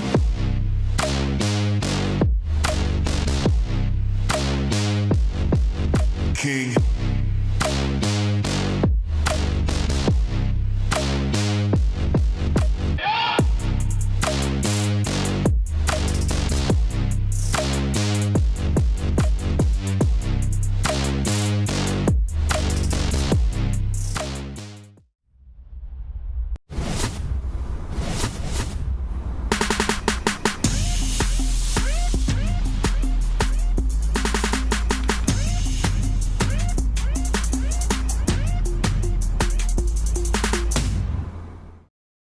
Hey, don't you think it's time to up your game? Get to the next level with G Fuel Energy. Item selection, zero sugar, antioxidants, vitamins, character creation. Wow, looking good. Gamer words, DLC, XP, side quest. Look out, sweats. Build mode, lag, noob, squad up. G Fuel Energy. We made this commercial for you gamers.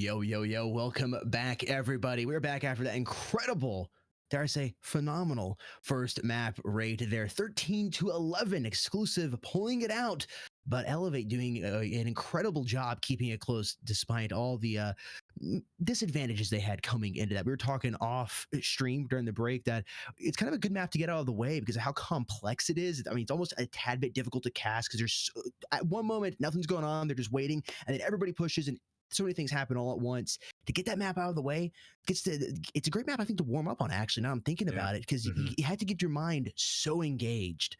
And I'm looking forward to map number 2. Before we hop on into that, we got some stuff we have to, some housekeeping to do.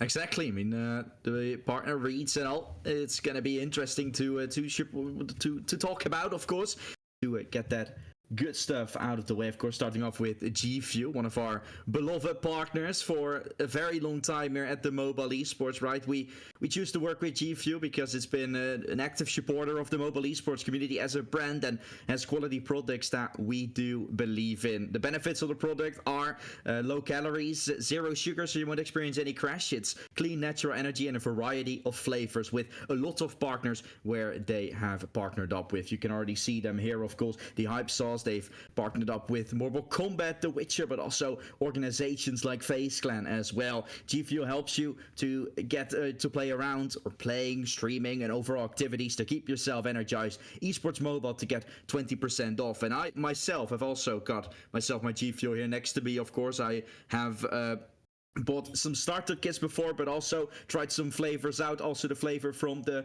very famous streamer, I must say YouTuber of PewDiePie. So I got myself my G Fuel shaker always with me, man. Always got them ready. And the green screen coming in right there. Yeah. I personally just finished up some Hype Sauce, man. It is a great flavor to have during the summer. Just keep you nice and cool. It's that nice raspberry lemonade. I love a little sour and a little sweet. And you know what's just sweet? There's nothing sour about it. It's the supporter bundle, man. This skin for the Deagle and, of course, the other goodies you get along with it for being a Pro League supporter. It's in-game right now. Go ahead and pick that up while it lasts. It's not going to be there forever, and I know I want that skin on my Deagle, as well as the vinyl wrap pass, man. I love this critical pass right here. The vinyl wrap looks so sick. Looks like something you'd see on a hot rod, and that M4 to me is just so beautiful. And again, that critical pass is in game right now. Go ahead and pick it up and take advantage of it while you can and play through that and get everything unlocked. What's your favorite there? I mean, the M4 with a little bit of a beehive type of style. Right? I love it, man. It's looking nice. Lots of vibrant colors in that regard. And speaking of vibrant colors, so you haven't seen the Lucky Sprint probably yet, because that's one to remember as well. Oh boy, that's a color scheme if I've ever seen one. Beautifully red, yellow as well in there with white, of course. It's phenomenal. There it is again. I love the welding lines with the gold. This is, I don't know. I love the Super. I don't even use the Super 90 that much, but I need it on my Super 90, and I have not gotten lucky yet. No, Yeah, I mean, yeah. but I'm gonna also try. it gives me a little bit of a, like Chinese vibes, right? Yeah, A little bit, yeah. Yeah, With Chinese or the Japanese. Yeah. dragon as well on there. It's fucking looking good, yeah. Yeah, a phenomenal set of skins. There's that word again. All right, guys. Again, those are in game right now. Go take advantage of it while you can. All this stuff is limited edition, so you don't want to miss out on it. Exactly. You don't want to miss it out. It's very nice to have in your arsenal and your collection. Definitely worth to check that out, of course, with also the new whole skin market that there is, right? The new update that got dropped. It's very, very nice. It's I've heard it's coming soon, and there might be some beta action going on right now, but a full release might be coming out sooner than you think. So keep an eye on the App Store for that. And Jesse, I believe you got something a little special for us. Exactly. I mean, I have a little video talking about something very nice that I have given by GameSir. So let's take a look at that video. Here we have the GameSir X4 Aileron controller. Let's take a closer look at this nice controller. As you can see, it's not that big, making it pocket-sized and easy for carrying and traveling around. A controller that you can bring with you, get your phone out with it, easily attachable, and then you can game. You can play your favorite games on your mobile phone with this controller. It has very versatile compatibility, as I will talk about that in a little bit. Of course, I will attach my phone to show you guys how easily it is to attach it next to it as well. Talk a little bit about my phone myself, because I personally have a OnePlus. I'm a little bit of an extraordinary phone user myself, but it easily fits. Right? Most Android devices will fit and allow you to play your favorite games, but I was personally a little bit worried about OnePlus being a company that, or a phone type that might not be able to fit into it and make it work, but this one, it fits perfectly, and with that, of course, a seamless connectivity with it as well. You can connect through Bluetooth very easily with low latency gaming, with this controller being ultra responsive on the Bluetooth connection. So that's very, very nice to have with it as well. Next to that, you could already see that there were Hall effects on the phone itself, or on the controller, right? On the sticks, you got those effects that you can also customize through the GameSir app yourself. We'll talk about that in a little bit. Next to that, of course, the micro buttons are also a very important thing to talk about, because it is definitely on esports level. You have they made good constructions with two types of focus points. One, of course, being the fact that it has to respond quickly, and that's definitely something these buttons have. If you hear how good these ones feel and how the sticks are feeling, I wish I could give you guys the feeling and give you guys the expression, but I've used a lot of controllers myself, and nothing has felt that good. Nothing has felt that crisp in all the controller lives that I have used. Next to that, of course, you need precise. You also need longevity, which is obviously very important with that as well. Up to 5 million clicks of a lifespan, which is very nice to have both the durability and, of course, the fact that it's responsive in that regard. Next to that, you can switch to analog triggers or have hair triggers with you to unleash your ultimate potential with it. Like I said, the smooth control is something that GameSir has definitely been keeping track of and taken into account while producing this lovely little controller. And next to that, of course, the customizations that it has. You can customize the colors. At the same time, you can create personalized profiles to match your perfect abilities in those games and get out the potential that you will be having by going into a game. Different profiles for different games. Customize it to your liking, because GameSir has it all covered. This one is definitely one you want to get if you haven't already. It's one that is designed to redefine your gaming experience. Thank you so much, GameSir. I'll let you bring it back. Here we are once again, of course. That was a lovely video explaining about a beautiful controller. I mean, I've got a move with me as well here. So, yeah, there it is. We can show it on screen. And one of you guys can actually win it. There's a Gleam giveaway down there inside of the description, and we'll actually be giving away one of them live here at the stream. So make sure you enter that. It's down into the description. There's already 32,000 entries, but the more you do, the more chances you have to get yourself into it and potentially win one of these awesome controllers. Yep. So like I said, guys, so we're going to make 3 total. So as Jesse just said, link in the description, take you to Gleam, go ahead and enter, do all the things. Then after stream, via viewer rewards, we'll give away, it'll be a raffle, you'll be contacted. And then we're giving away one live during the grand finals. And as you see here on screen, all you gotta do is follow plus retweet the criticalops esports page, and you'll be entered, and we'll be announcing the winner at the end of the stream. So we're giving away 3, but if you're impatient and you gotta get one now, you gotta go ahead and order it. Get one of those Amazon drones to bring it over and drop it off at your front porch. Head over there to the Google, type it in, the GameSir X4 Aileron controller, and you can pick it up at your favorite retailers. Wow, that is looking nice. Lots of benefits from it, man. It's such a nice controller. It is. Definitely want to make sure you get, or otherwise try to win it out. Why wouldn't you, right? Exactly. It is. It's something you want in your arsenal. Well, folks, with all of that being said, and we also want to say thank you to you, the viewer. Thank you for being here. We couldn't do this without you. And we're going to go ahead and get started moving on into map number 2. Crazy. This is just going to be the second map here. And potentially after this one, we'll have 3 more to come. Again, we'll see how the cookie crumbles. It could end in 3, but I doubt it. I really do doubt it. So let's take a recap of what happened in map 1 as we prepare for map number 2. Exactly. I mean, Soar, such a good map in terms of to see who's definitely ready in terms of their strat department as well, right? Exclusive, having it only played once, like we saw. I mean, that's not fully right. There was a little bit of a mistake inside of this Pro League season itself. It was actually 2, with one of them being 1. So, I mean, 1 out of 2 is still not played a lot, right? And that's something that Elevate taken into account why they went on to pick this map as well. It went on to become that 13-11 like we had, but the start was good from Elevate. It was really promising. Here on the T side, instantly getting themselves around after 2 from Exclusive, and then they started to build on top of it. They started to try and get as many rounds in a row as possible. So yeah, that was done pretty well, but aside from Elevate, I feel like the beginning was pretty good. Yeah, but Exclusive was just on it for the entire match. I mean, it was ups and downs, hills and valleys, but the Crux especially early on and throughout the entire map 1 was on fire, constantly being a thorn or a pebble in the side or the shoe of Team Elevate here. But towards the end, again, finishing off 13-11, Team Elevate coming in and bringing it back. At one point, it was 7-11. They led by 4, and it looked like it was going to go to 5-2, and it was going to be closed out quite quickly.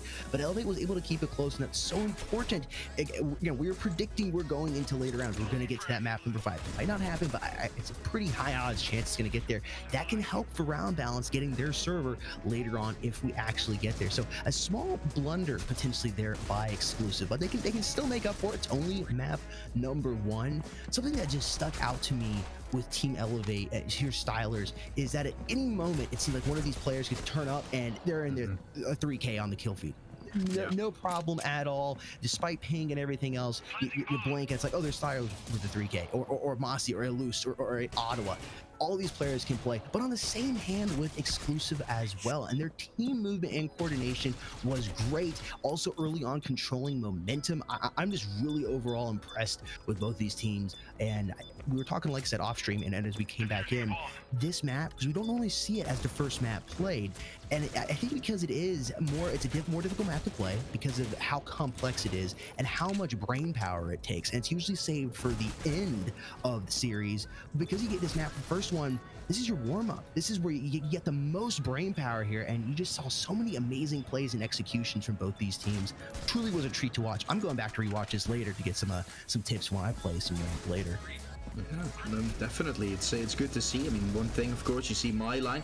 He really racked up some kills there. You could really see the change up. Before he had like 7 kills, now he's up to 14, and then Elevate started winning as well. So it's like a little bit of a mathematics, right? When Myline is fragging, the Elevate side is doing good as well. So you kind of need him to step up a little bit more. I think he's definitely not so notorious for this map Soar itself, right? He's probably more known to play play the opposing or the other maps itself, like more of the standard maps in terms of a Canals and such, getting that SG out, getting that SG on long range to work with the good spray control that he has. Of course, Noxic here picking up the final round, so important. He's been a little bit silent when it comes to the game itself, but then went on to pick up the 1 versus 2 clutch in order to win out the game and get exclusive that 13-11 win. Still a thing that we wanted to mention, of course, or that we should be mentioning. This was exclusive server. Now we're gonna go to the server of Elevate, but if this map for some reason goes the way of exclusive, they have a chance of a 3-0 right on their own server. That is the only thing I'm a little bit worried about. You really need them to step up in this map in particular, because it might be done sooner rather than later otherwise. Yeah, again, if they pick this up, but I'm gonna play devil's advocate here for Team Elevate. Being it wasn't their server, and again, a map you don't typically see played as much on for your map number 1, they brought it within 13 to 11.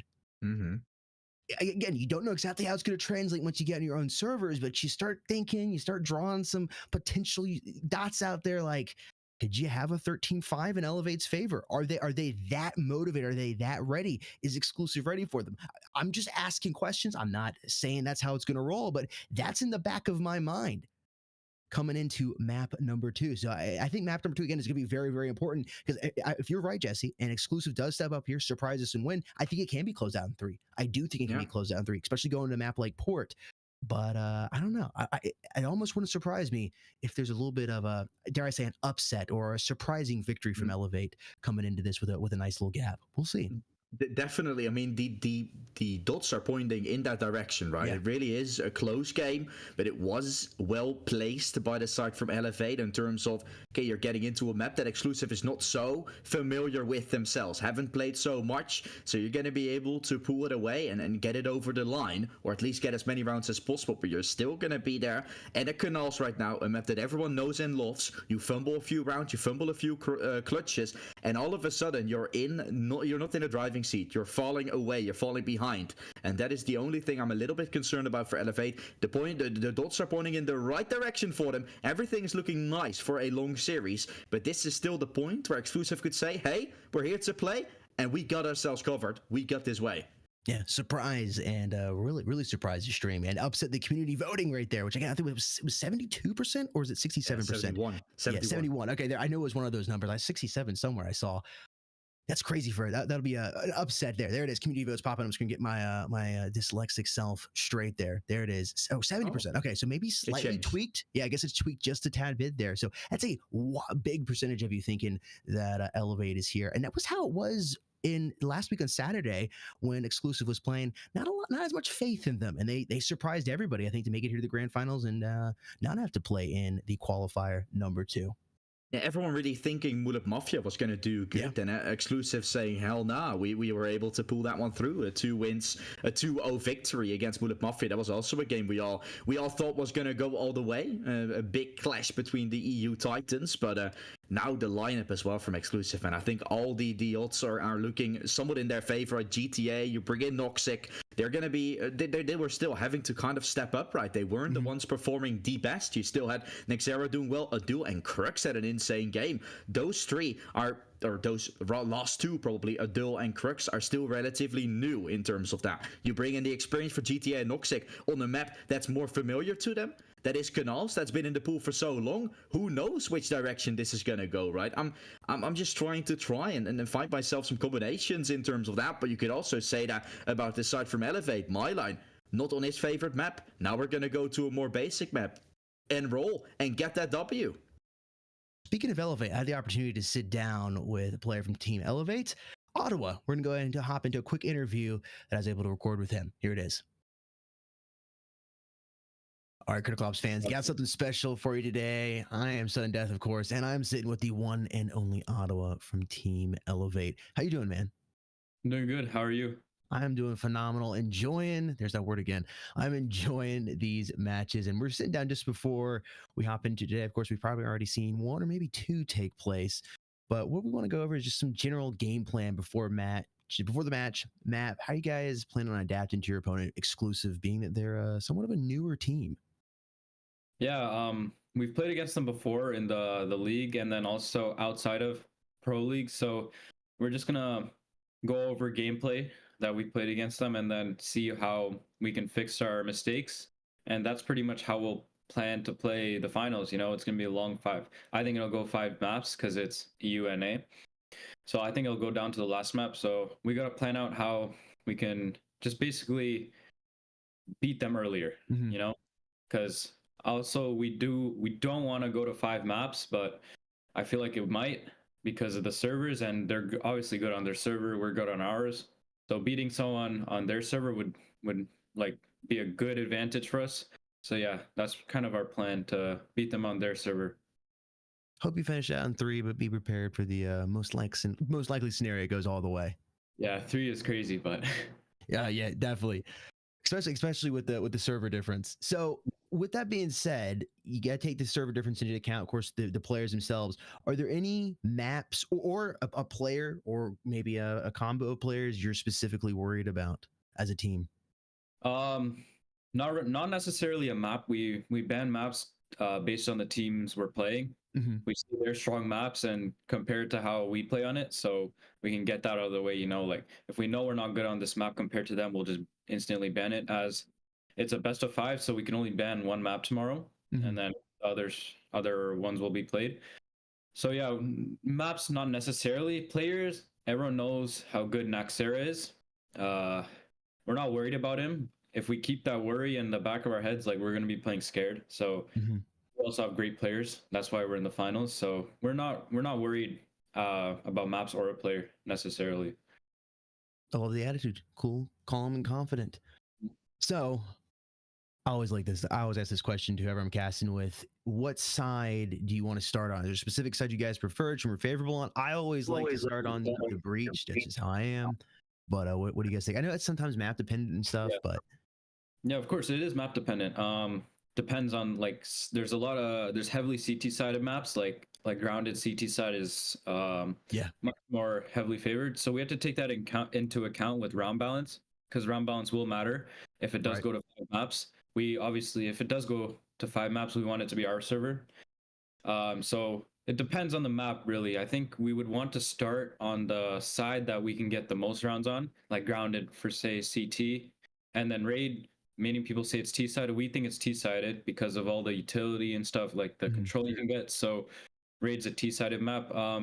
So it all depends on the map. So I'd say just based on the amount of rounds we can get. So coming into, if you get grounded, definitely want to start on the coalition side to start, and then raid over there on the breach. That's probably yeah. I totally get that. Same as SOAR, like, but You said SOAR, I'm sorry. Same with SOAR, like we'd want to start on CT, but we suck at knives, so it's gonna be we need to practice them. But there you go, something to practice with. Get some dragon glass for those knives, might help you out a little bit. So how are you feeling coming in to the match? You know, you've obviously played it yesterday, today, which is still day, but yesterday when we were playing this interview. Good spirits. Overall, team's feeling pretty confident, happy to be here. Surprised, maybe? Many people would say surprised because we finished 4th in the seeding, but we're not surprised at all. We knew we were coming in to this to these playoffs thinking we're gonna win. That's all we've been thinking about. We're feeling extra calm because almost everyone in our roster has played multiple finals for tournaments like this. Like 3 of my players, including myself, we played 3 Pro League finals last year. We have 2 world champions on our team, so as calm as we can be, you know. We're not stressed on stream, nothing like that, you know. We're calm and collected. So well, yeah, I know as you point out too. Oh, I'm sorry, I didn't mean to cut you off. No, all good. Yeah, we're just feeling great, you know, like we're in the finals. What can go wrong, you know? Exactly. And you guys, for your team, have so many tournament maps played. You guys got the experience. You've been here before, or to some degree you've been here before. So I love to hear that. Any surprises today? Switch ups, tactics? I mean, I know you can't spill the tea totally, but anything you want to give us? So nothing different compared to the match where we just played against Mafia. Nothing will change from our lineup, hopefully, unless emergency does come up. But a lot of people are surprised about a new player named Stylers on our team. That's Bora. He was on our team people might know him as Arm, and when we were Merciless before last year. So yeah, he's not a new player. He's just a new addition to the playoff roster, and everyone knows how good he is. So that's it, basically. Yeah, definitely had some big moments with Malt Mafia today. I mean, they were definitely came in clutch. Exactly. He's a big time player. It's good to have somebody like that. Anyone to keep an eye out for on your team? Or anybody on the other team? I know you mentioned Nexera. Anybody else I know you mentioned Stylers too. And anybody else come in your mind? We should keep up for everyone on our team. You know, everyone has the capability to drop high amount of kills, make good plays. Like as we saw, Masia just dropped 33 kills, 32 kills. 32 and 11, man. And the first map as well. There's no you just getting into the map, you have no feel of the other team, drops 30. That's huge, you know? So everyone can do that. Like we've seen a loose last map just destroyed them on our T side. Yep. And we have Myline, arguably the best player in the game right now. So yeah, I mean, keep up for everyone. That's what I would say. Love it. It's great to have a team like that where anybody at any time can step up, because you're going to have the ups and downs. You're going to get a little tired. You're going to start having a couple sloppy shots in there, and to have the teammate, to have the trust in your teammates to be able to step up and take that top spot, that front roll again, is so incredibly important. Well, Otto, thank you so much for taking time out of your day to sit down with us. I know I appreciate it, and everybody here in the chat did. It was phenomenal, and wish you luck in the matchup today. Yep. Thank you very much. And thank you to our supporters who've been supporting us. And is there anything else you want to say besides that? Where they can find you on social media or anything like that? Yeah, no social medias, unfortunately. Well, again, thank you so much for sitting down with us. Good luck. Thank you.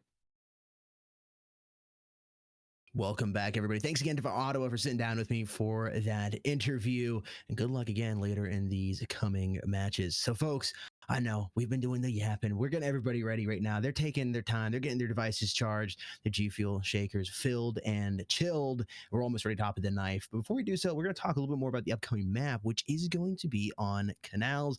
I'm looking forward to this. We've already seen some HK action, and if there's a map built for the HK or longer range scoped weapons too, it's this map right here.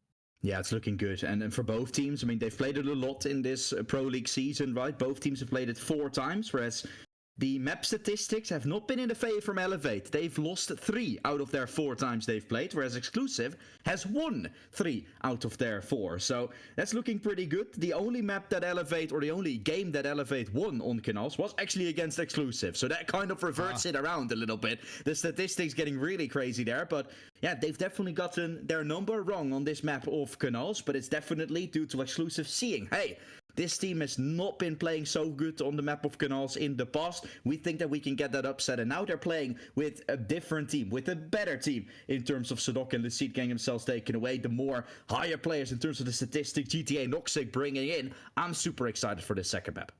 Yeah, I am super excited for the second map as well. Like we discussed, this could be the upset. If Exclusive comes in and takes a W, there's a pretty good chance that they can take map number 3 and just close it out in 3. But like we said, to looking at map number 1, 13-11, how close they allowed Elevate to get despite the ping difference, I don't know. I think it's going to be once again close, like a 13-10, 13-11, or a 13-5 in favor of Elevate. That's just the way I'm feeling. I'm knocking on wood, and I think we're almost ready to go ahead and hop on into the knife. So we're going to get map number 2 underway and see how right those predictions are. Let's see. Let's get it all done. We're going to be we're going into the knife round sooner rather than later, of course. We'll see how things will be. Let's get ourselves right into it. Of course, Canals should be exciting. Should be very nice. Let's quit the yabbing. Let's get to stabbing.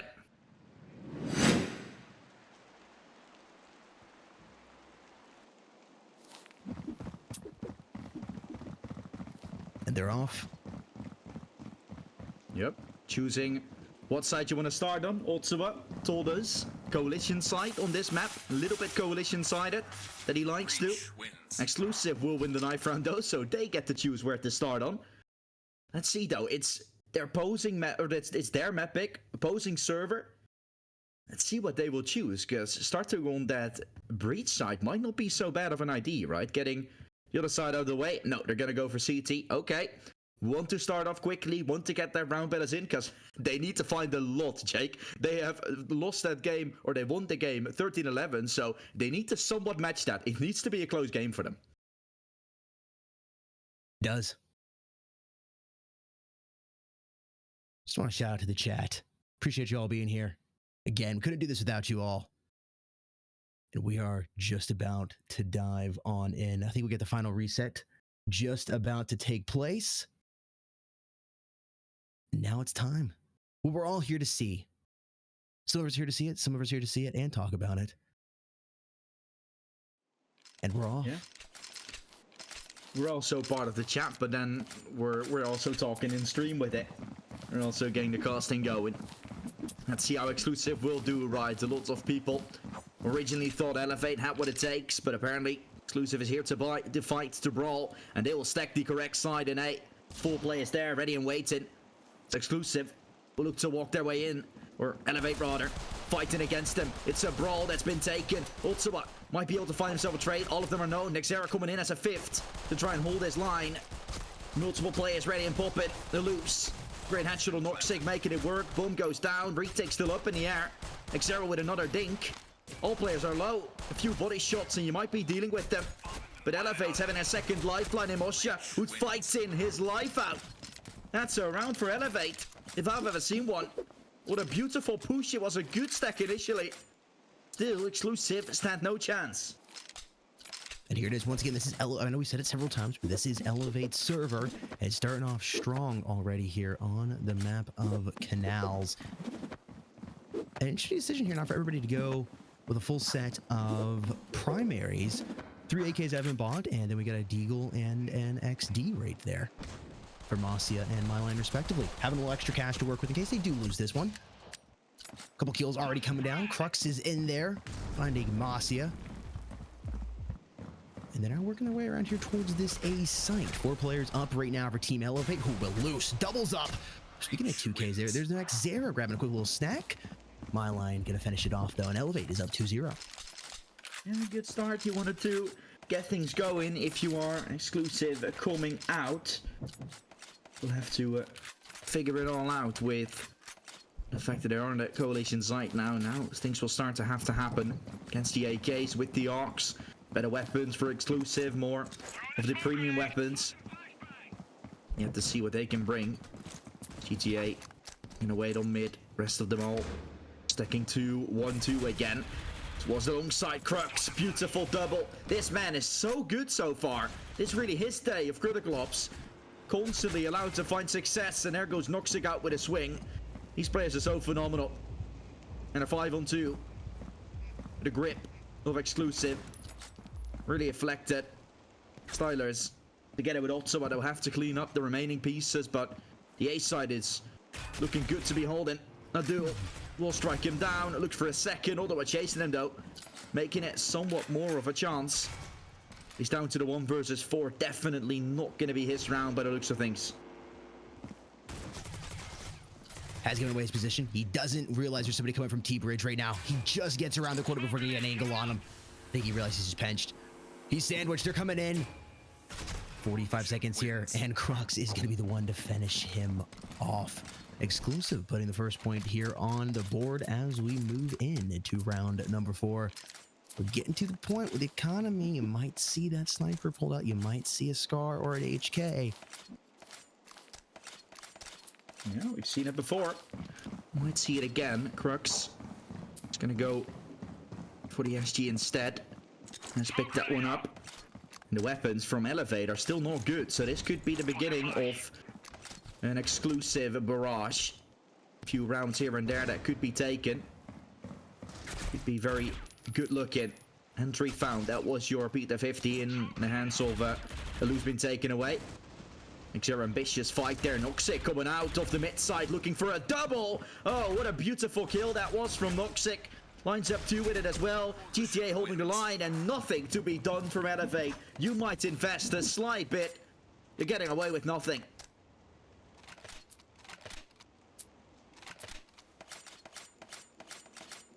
Elevate trying to make the decision here. Probably be a bit of a broken buy coming into round number 5 for them, and that will most likely result in Exclusive taking the lead here. We'll see if Elevate has some surprise for us. A couple players fanning out over towards A. The rest hitting more mid. Bomb is just sitting there. A little aggressive here. GTA getting tagged to the back, and my line was the one who was the aggressive player with the SG, the only player to buy a weapon there. Primary, that is. As it will drop GTA, getting that early pick down. Unfortunately, that weapon is so far back there in CT spawn that they're probably not going to be able to pick it up. Nexera evening the body count board, finding Ottawa here. I don't believe they've realized how far Masia has pushed up.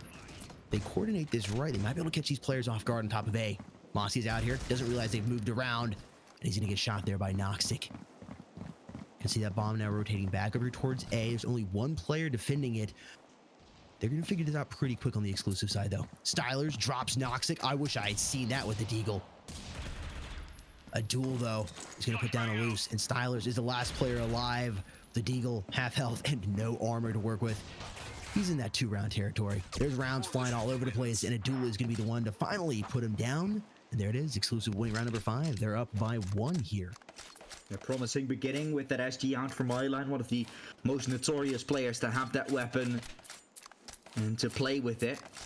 Again, elevate their decisions in terms of eco and playing for hero rifles. It hasn't really worked out, and now they're going for 3 ecos in a row. Really doesn't seem like the best of plans. It's really not coordinated the way you like. If Myline and Stylers wouldn't have bought up in the last round, you would have had a full by now. Now a loose is the one going for a hero rifle. So you're really just looking at some decisions that could have been made a little differently. Might be giving away some rounds to exclusive, but it is gonna stack your cash for the few rounds still to come, right? You got yourself full buys coming in the next few. Let's see how exclusive will respond. Again, aggression seems to be the name of the game. Knowing they play with pistols, making them just a little bit more loose in their approaches. Good fight from Nexera, and again, a flawless round. Speaking of cash, exclusive has a ton of it. And has won the last 4 straight, get on top of Elevate here by 2. It's early on here, but Jesse, as you said a couple times before we got into map number 2, if Elevate can come out and surprise Elevate here, exclusive come out and surprise Elevate and get this W, it could be closed out in 3.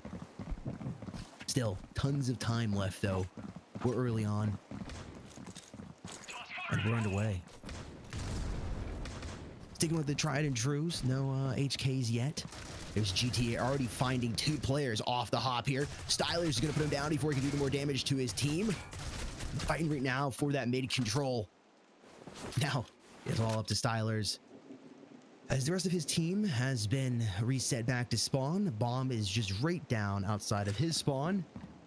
You got 3 players to contend with. Not just 3 players, but Nexera, a duel, and a Crux. He's going to pick the bomb up, and they got a good idea at where he's at.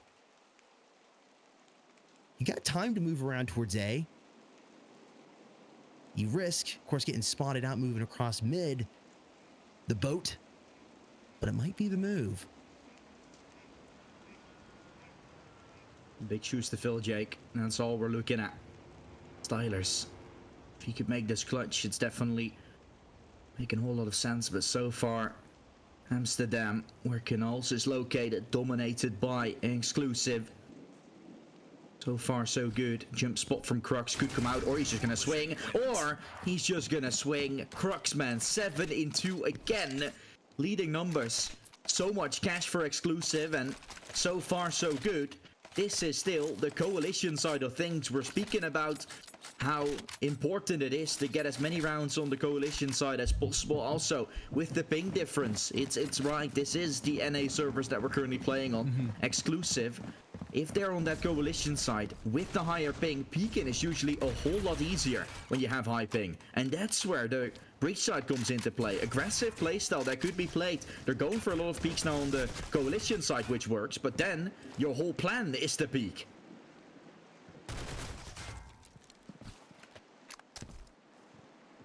That Scar getting dropped out of there. Stylers able to pick up 1 kill with it.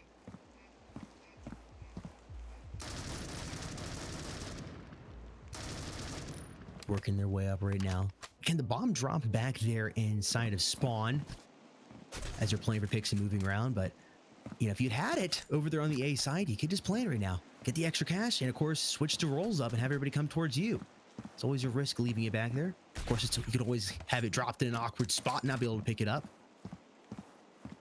2 players left alive here for team exclusive. Big play here for GTA if he can win this versus Myline. Myline's got the angle on him. And he's going to go ahead and put him in the impound. Nexera is the remaining player here, and Alus drops him back there inside of T-spawn. An interesting round. Could have planted that bomb and gotten the cash, but ended up just playing for picks and got them all. I think they kind of forgot about the bomb, and then we're like, oh, wait, that's where it is. Jake? Whose job was it again to carry it? Yeah, exactly. I mean, we're still going to hear something, but Nexera pulls out a sniper. That is interesting, right? Like he mentioned. All right, we'll see that in a little bit, of course. Nexera, what a player to have. Oh, no. Oh, that's frustrating. There goes your ratio already. A loose. Instantly open up with a beautiful headshot. It happens. Speaking of Alus, coming around the corner here, finds one. He doesn't realize a duel's in the corner. He's gonna come back. Wow. I'm at a loss for words right there. Wow, that could have been huge there for Elevate. But they didn't capitalize on it. Still though, a duel is the last player alive, and Elevate's been able to take out everybody else. It's a 3v1 right now. But a duel staying alive finds Masia. Bomb is now going to be planted, unlike last time. Some much needed cash going over there towards Elevate. Bomb has been planted. A duel can still do this, but he's going to have to surprise either Ottawa or Stylers here. And Ottawa is moving in. All Ottawa has to do is make a small mistake. He does it though. He's zeroed in and he finds the top of a duel. And it's within 1 point now. 5-4. Elevate closing that gap. Something they seem to do a lot. Yeah, I thought he wasn't even going to clear that angle, right? But he was. Good stuff still. Ottawa lining it up, and like you said, right, playing from behind. That's the thing we noted on the map of Sora as well. That seems to be their name of the game, as well as getting 4th in the regular season to then go on to the grand finals, if you've ever seen it. Exactly the way things are going now, with all the matches being 2-1. So close matches is definitely something Elevate has in their bloods, in their veins. Yet still not ahead in this map. It's GTA to start things off incredible again. Entry found there over towards the boat side. Mid control and possession has been found. And now Exclusive playing from the extremities as they know they have the man advantage. Ottawa sneaking all the way through. Getting all the way middle towards that side of B. Chances for Noxic though to take him down. Ready, but not ready enough. Ottawa has lined him up. And that's your B side taken over. Quick succession found in a bomb that will go down as soon as possible. Bomb has been planted. It's down, roles reversed. Exclusive now have to be the aggressors here. My line getting caught off. Thankfully they're ducked behind cover before he goes down. Crux moving upfield aggressive. They know they're flashed. But Masia, maybe he's not flashed, is able to stay alive. Elusive finishes our GTA, and we have a tie game here, folks. Yep.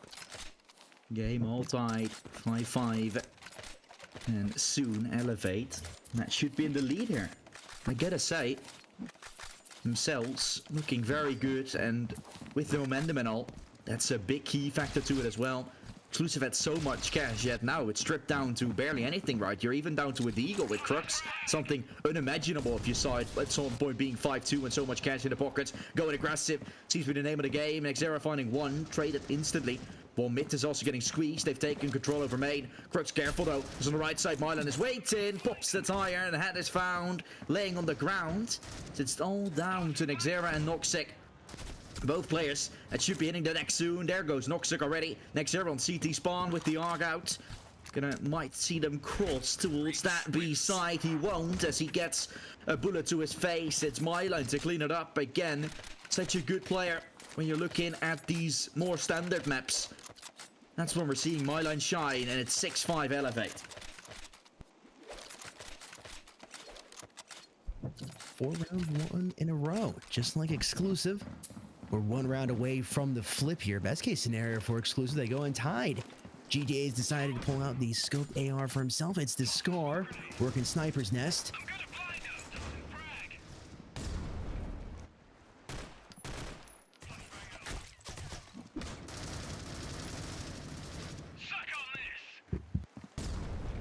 Boom left back again. All in all, Elevate are playing slow rounds. This has been something that's gone wrong before, with a bomb being left there very often.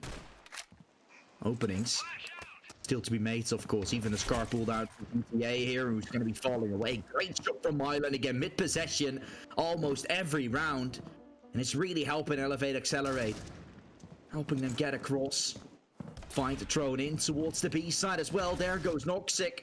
Dropped right there, and then second to follow. Make it 3 in a round. Elevate opens up successfully. It's all down to Adol, who's I think been seen on that A side, now getting swung up on his flawless route to finish it off with. Exclusive has nothing to say. And Elevate, the half that we're looking at, the game that we're looking at, that was something Elevate could have been dropping, and then it would have all been falling apart. Now looks quite good to potentially be that one-sided that it could have been as well. Trailing at the start, come back, tie it up, and then go into the flip up by 2, and now you're on the coalition side on the map of Canals. Yeah. You can't get much more stacked in your favor than this. Plus, on your home turf as well. My home turf as well. That's a funny discussion for later here. Amsterdam. Great place to be yet here. Crux. Lovely opener. And yesterday when we won on football against Turkey, might not have been the best of plays. But we were happy at least. A fight found from Exclusive, getting himself 2. 4 versus 2 has been created. Exclusive, like we said, comeback potential is certainly up in the air. They did need to start things off great, and they are doing so here on the T side. Bomb goes down instantly. Bomb has been planted. Stylers and more shit are remaining to find the remaining pieces. 4 to find Jake. This looks like an impossible retake, and with that kill, it's kind of confirmed. Reach wins. Well, I saw Stylers was exposed for so long. Nexera waited to line up and drop him. And there it is, Exclusive winning a important round there for them. Not only getting cash advantage, they should be able to close this gap. Elevate created right at the end of the first half. There he is, Nexera, entry fragger, 137 maps. I guess 138 now. And then 67% win rate. Look at that. There's the HK being pulled up by Crux. Was used quite effectively with him on the map of Soar. Only a little bit, but when he did have it out, it was a force to be reckoned with. Elevate sticking to an eco buy, all XDs there for them. I don't know if I'd be smiling about that, but it's a situation you found yourself in. You gotta make the most of it, I guess. Crux was a little bit of pre-fire. Heavily stacked B. There's only one player over here. That's a loose over in the corner. Entry elbow. I don't think I've seen a strat like this before. I'm curious to see what they're... I mean, you're just hoping they're going to go B, but I feel like they got something up their sleeve here. Oh, GTA is going to clear that corner. And at this point, you should realize it's open. You can see how fast they're moving. Now the swarm of blue is going to be coming in towards that A bomb site. Exclusive going to get the bomb plant. Extra cash, always nice. And there it is. What does Elevate have up their sleeve? Is it anything? Oh man, you got you. Oh no. Crux in a duel.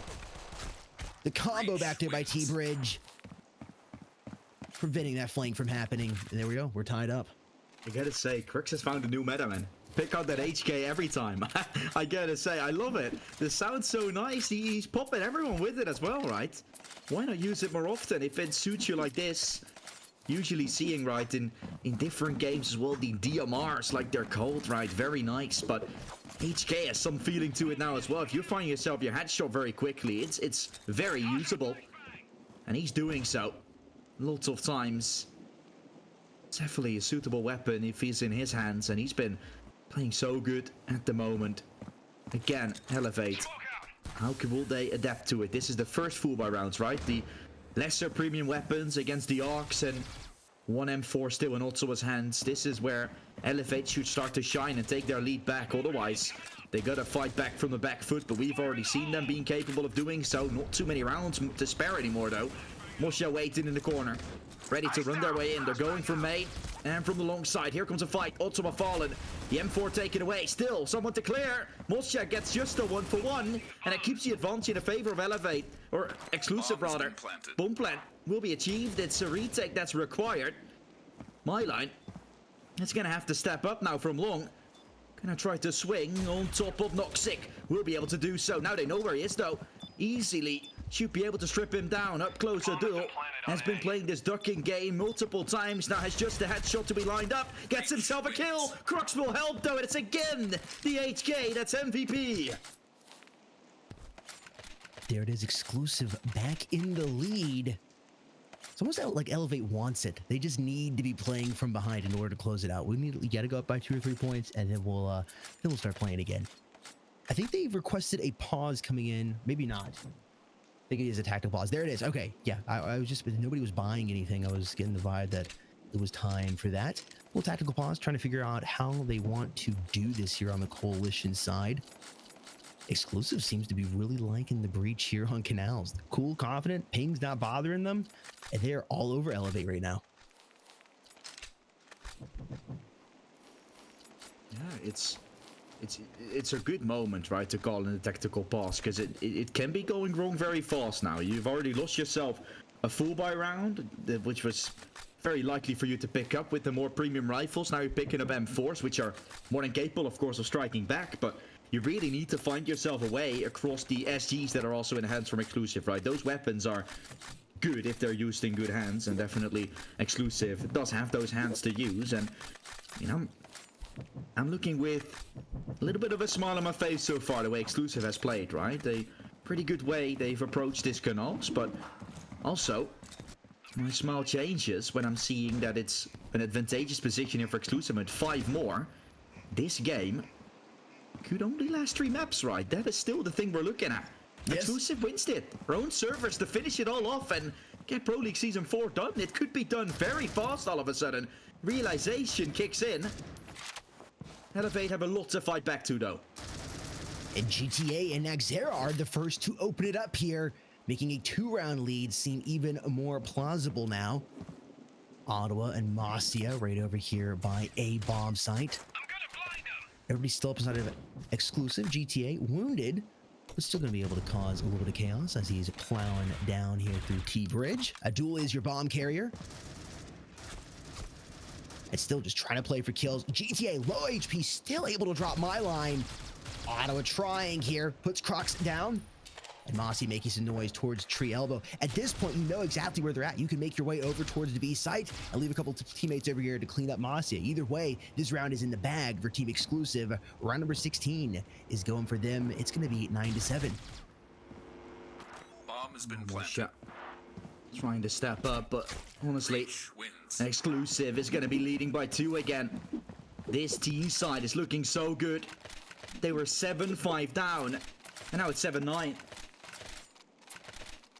2 in the lead, and Exclusive that's sailing. Elevate, the tactical pass hasn't fixed their issues yet. They might even make it worse. A lot of talking, right? A lot of different setups being tried. If nothing works, what will? Okay, I guess that's nothing. That makes sense, but what yeah, I was doing the math in my head. I'm a little slow. You gotta figure something out. Exactly. You can't just keep doing the same exact thing over and over and over again. It's the definition of insanity. What's the move? Is it an aggressive play? My line, stepping up, finding Nexera. And they're pushing. There it is, a little more aggressive play. But you can see Exclusive moving quickly over here towards B, sitting mid. Thought that bomb was going to commit and move across T-Bridge. They're definitely thinking about it. Potentially an altercation between GTA and Ottawa there. They just miss each other. Here we go. A little duel from Anoxic and Stylers is probably going to take place here on B shortly. Loose finds GTA. Noxic missing shots, but able to recover. And Exclusive might be able to push into double digits here. 3-round lead could be imminent. This is rough. Rough build to swallow. Noxic trying to spring right on top. Gets a chance to go for more. Also a scene. This is the peak you want to look at. Flank all the way from a loose. They're setting up for a retake. They try to potentially go together here. They're being split. The nade does good damage. Noxic not looking the right way. This could create a chance. It's all down to a loose. He's got to move quickly. He's only about 15 seconds to go on the bomb. He clears the corner and Crux wins. Exclusive is up by 3. Elevate looking just a little deflated here. They like to play from behind, though. We've seen it before. It's been the whole story of the playoffs for Season 4 of the Pro League here. But it is getting to the point where if you're going to make that comeback, you need to start putting some points on the board. You can't let them get too many more. Oh, they're going aggressive. They try to get in the hats of exclusive now, but if you get shut down, that is even worse. You're trying to force something here, Jake. That should be your situation. Elevate. Playing default isn't working. You gotta try something, but that can backfire. Can make it even worse than it already is. This fight towards long side, definitely not the way you want things to go. No pick from either team. And they've taken possession over middle. One that's still waiting on the back lines is Mosha. Also, across the bridge, and my line on the B side. Promising setup here, by the looks of things. That flash will catch him off guard. Styler's getting taken away. They're left out of B. Playing a 5 versus 4 retake here for Elevate. This is desperation once more, but aggression that's looming from exclusive as well. They're going through it. Moshe will try to fight. Gets across the smoke. 1-for-1 trade. Making it somewhat doable. All three coming from the coalition spawn. My line. Entrance through the smoke. The smokes are just a screen that's constantly waving. There's still 1-for-1 for Nexera. They know where they are. Mid's been checked. Ottawa with a double. Might make it doable. Noxic gets a flank in, but Kruk still gonna node. Ottawa is jumping, but jumping to his death. Exclusive hasn't lost a singular thing on the breach side yet. And they're 2 away from pulling off an upset we didn't see coming whatsoever. Yeah, I need a swig of G Fuel here. I wouldn't say you saw something in your glass ball over there. Might not have been totally clear, but you saw something in the flames that the Lord of Light was trying to tell you. And here we are. Deja vu moment as well from the last map. Map number 1 was 7-11. Elevate was able to close it, but they really need to close this out in a victory this time, not just close the gap to 2. The pressure is on. Who's firing multiple shots, not able to connect on any, and exclusive is in the sight. It's a sea of yellow in the kill feed, and they're not gonna be able to do anything about this. The bomb is going down. There's so much cash right now on the exclusive side of things. Styles is the last player alive, but I don't care what kind of bow tie you got on. GTA is gonna put some blood on it and drop you. It's match point now for Team Exclusive. Elevate has yet to put a point on the board since going into the flip. On the coalition side, where in theory they should have the advantage. Look at the ping difference. Yeah, I'm trying to figure out, and I think I got something, but don't know if I'm gonna have enough time to explain it in this round, but we'll probably talk about it as soon as the map is over, or if this is still gonna be turned around, of course, but maybe a small explanation with the physics type of thing here. Psychological aspect from Elevate. We'll get into that as soon as things are over, because I also don't feel like jinxing it too much, but it could be done. Entries found, man advantage, make it an end, or get another stretch of rounds going. Ottawa at least wants to continue. Will there be enough to go for? Mid challenged, B side left kind of open, Long's getting pushed, Noxic has taken space, and now you've taken possession over B. Elevate's gonna have to rotate with full coalition spawn control from Noxic. 2v2. Bomb is moving towards B. Elevate really being careful here. No, it can go either way. They now know which way it's going. B. Both of them moving across mid-bridge here. GTA has been so clutch here the last few rounds. Able to do some damage. Stylers puts him down. It's all up to Noxic. Ottawa pop in the corner. He's able to find one. He swings back. He gets to second, and it's exclusive with the upset on map number 2.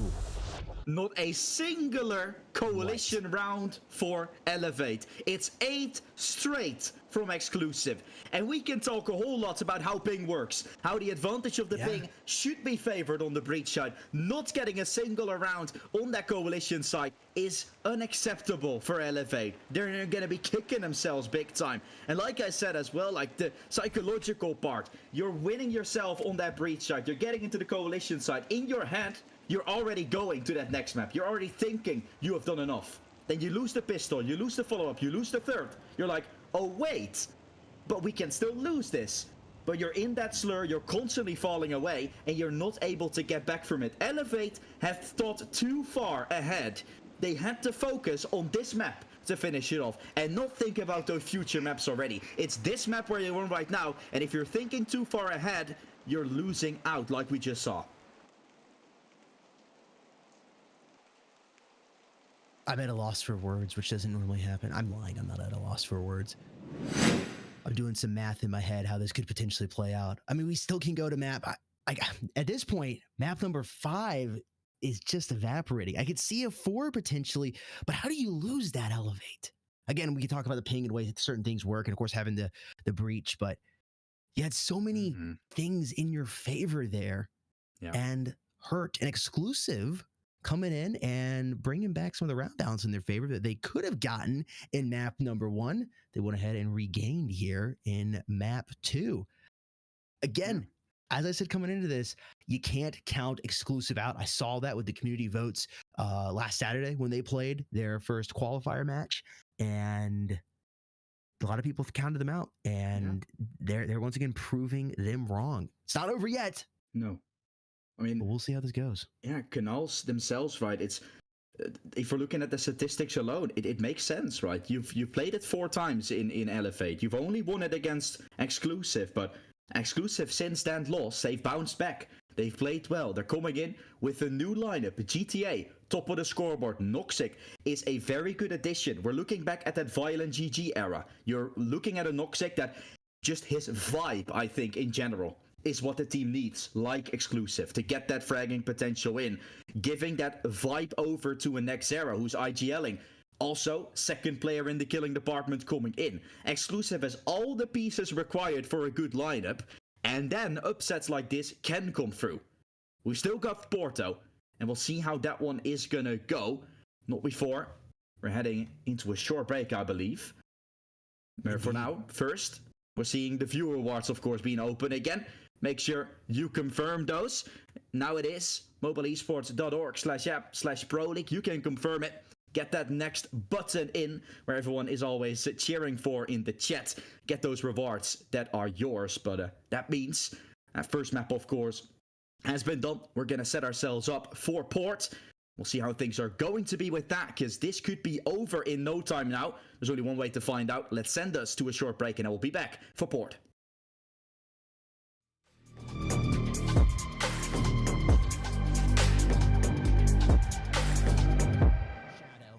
Stars in the hand with the Deagle, trying to double up. It's a 3v2 now. Only one player left alive for Team Rain. He's still alive. He's dropping players. He's able to find 2, but Star finally puts him out of his... So that, Mullet Mafia, that have taken A, but are kind of stuck in there. And Rain have full control over it. Now flashing their way in, here they come. Bomb slowly ticking down. 2v1. Malak, last player alive. Couple shots being fired. He sees a player jump up top. A chance for Faultless to start walking in. The jump up on the box will be made. He's going to find the kill. It's going to be a 1v1. Myline jumping across with a wallbang. How is that possible? How does Myline read it? Control for the side from Mullet Mafia. So this will make it pretty interesting. Ooh. Okay. It's an absolute spray down. Fallen Knight is able to find 1, getting out of there before any more damage is done on him. He's coming back, sees ahead. Wins. It's going to be Myline, so that's really something Mullet Mafia has to be afraid of going forward. At the same time, shouldn't be too afraid of it, as they're going to have to deal with a lot more rounds. They need to play with full confidence here in the coalition side, and that's what they're doing. Playing very fast, a great style. Throw that bomb out to oh, Mossy is now down. Nexera coming big, finding Malik, trying to stay alive. Shadow with the spray down, and he keeps his team in this. Mullet Mafia closes it to 2. That was close. Rain just got an umbrella blow up in their face. Mossy is here at the SG, jumping across. Wow, I don't know how he grabbed that. Shadow getting dropped by him in it. Nexera is there eating the body cam board. Faultless though on HP. Zello coming in big with that frag. And they're going to have another round here. Looks like they're going to tie it up. If they run to container now, they might only face 1 rifle and a few deagles. This could be great for Rain as they're finding an entry. Star will fall. Malik's still trying to recover, but with the flashes, you have just a window to push. You have just a window to go for it. And that's when Nexera comes into play. Finds them both. Shadow looking the wrong way. And that's a... Oh, he's going to get stabbed in the back. Jumps down. Finds Nexera in the head. Picks that gun up. Still doable for him. He's got to find Faultless. Oh my gosh. I thought he had Canals. There's just so much experience. They're seeing what works, and that's what you're seeing right now. Vulcan could be opening it up. Oh my gosh, with the 3K AUG in hand, the 2K with the heads popping. And the bomb is planted. Don't worry about that, really. But still. No, but... Go ahead, sorry. But losing like 13-1 is something that's going to hit you nevertheless, right? Exactly. It's demoralizing. Who would be disgraceful, and that's something they're trying to make sure that doesn't happen. A good round, though. Great push. That works out. And you can see Malik. Oh, a drop down kill. Still making it doable. I mean, if this clutch player cross, no, he won't. Still having a good angle. Go in, wraps away Faultless. A 1v1 has now been created. Medic might have just won the round right here and then as the stick will come in. It's just a fake. Medic still waiting for Nexera. Good to find themselves going ahead and finding 4 Nexera. Again, just ducking up and down. Doesn't manage to find it just yet, and ultimately it should be 4. It needs to stay alive, and the bomb is already getting defused. Has to be there in time. Cancelo stick it. No, he's gonna fall. Barely had to defuse. Fallen Knight still down to the 1v2. Can chip him away. Tries to play so much time. It's gonna run out. Fallen Knight.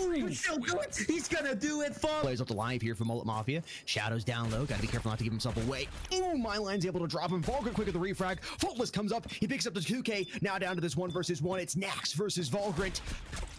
And the jump shot to try to pick up in round number 3. Malak coming in. Fallen Knight's going to be there. And Mosia getting multiple kills at the full house for Team Tree Hall here. Flash is coming in. They're trying to avoid it. Ooh, quick trade. Nexera with the 3K. And Team Rain somehow is able to win that. Reminding me of Evil Vision. Fallen Knight dropping by Xello. Jumping in.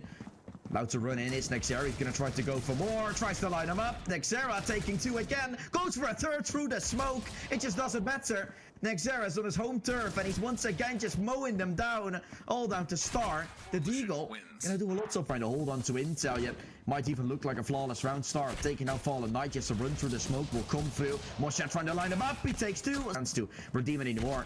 Malik's still in the middle, but running into intel. Shadow is there, lining up 2.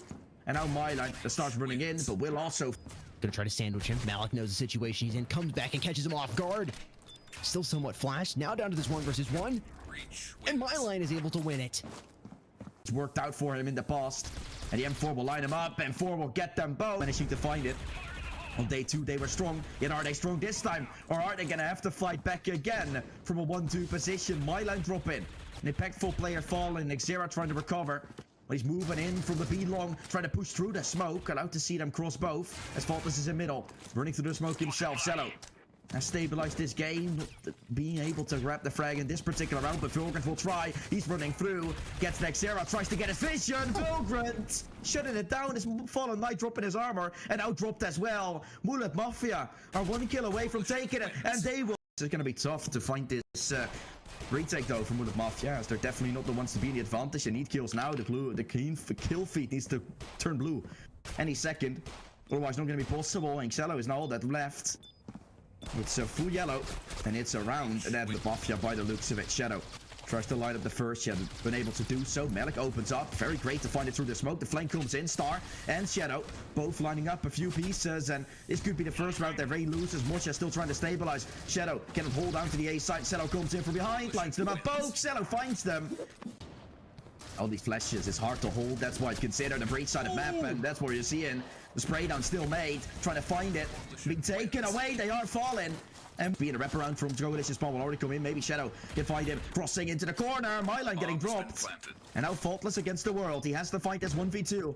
Otherwise, will the Buffy get put back in the lead? And Faultless, there's one person that could do it. He could be the IGL. Have to take the leader role to another extent, and he gets it. Fallen Knight around.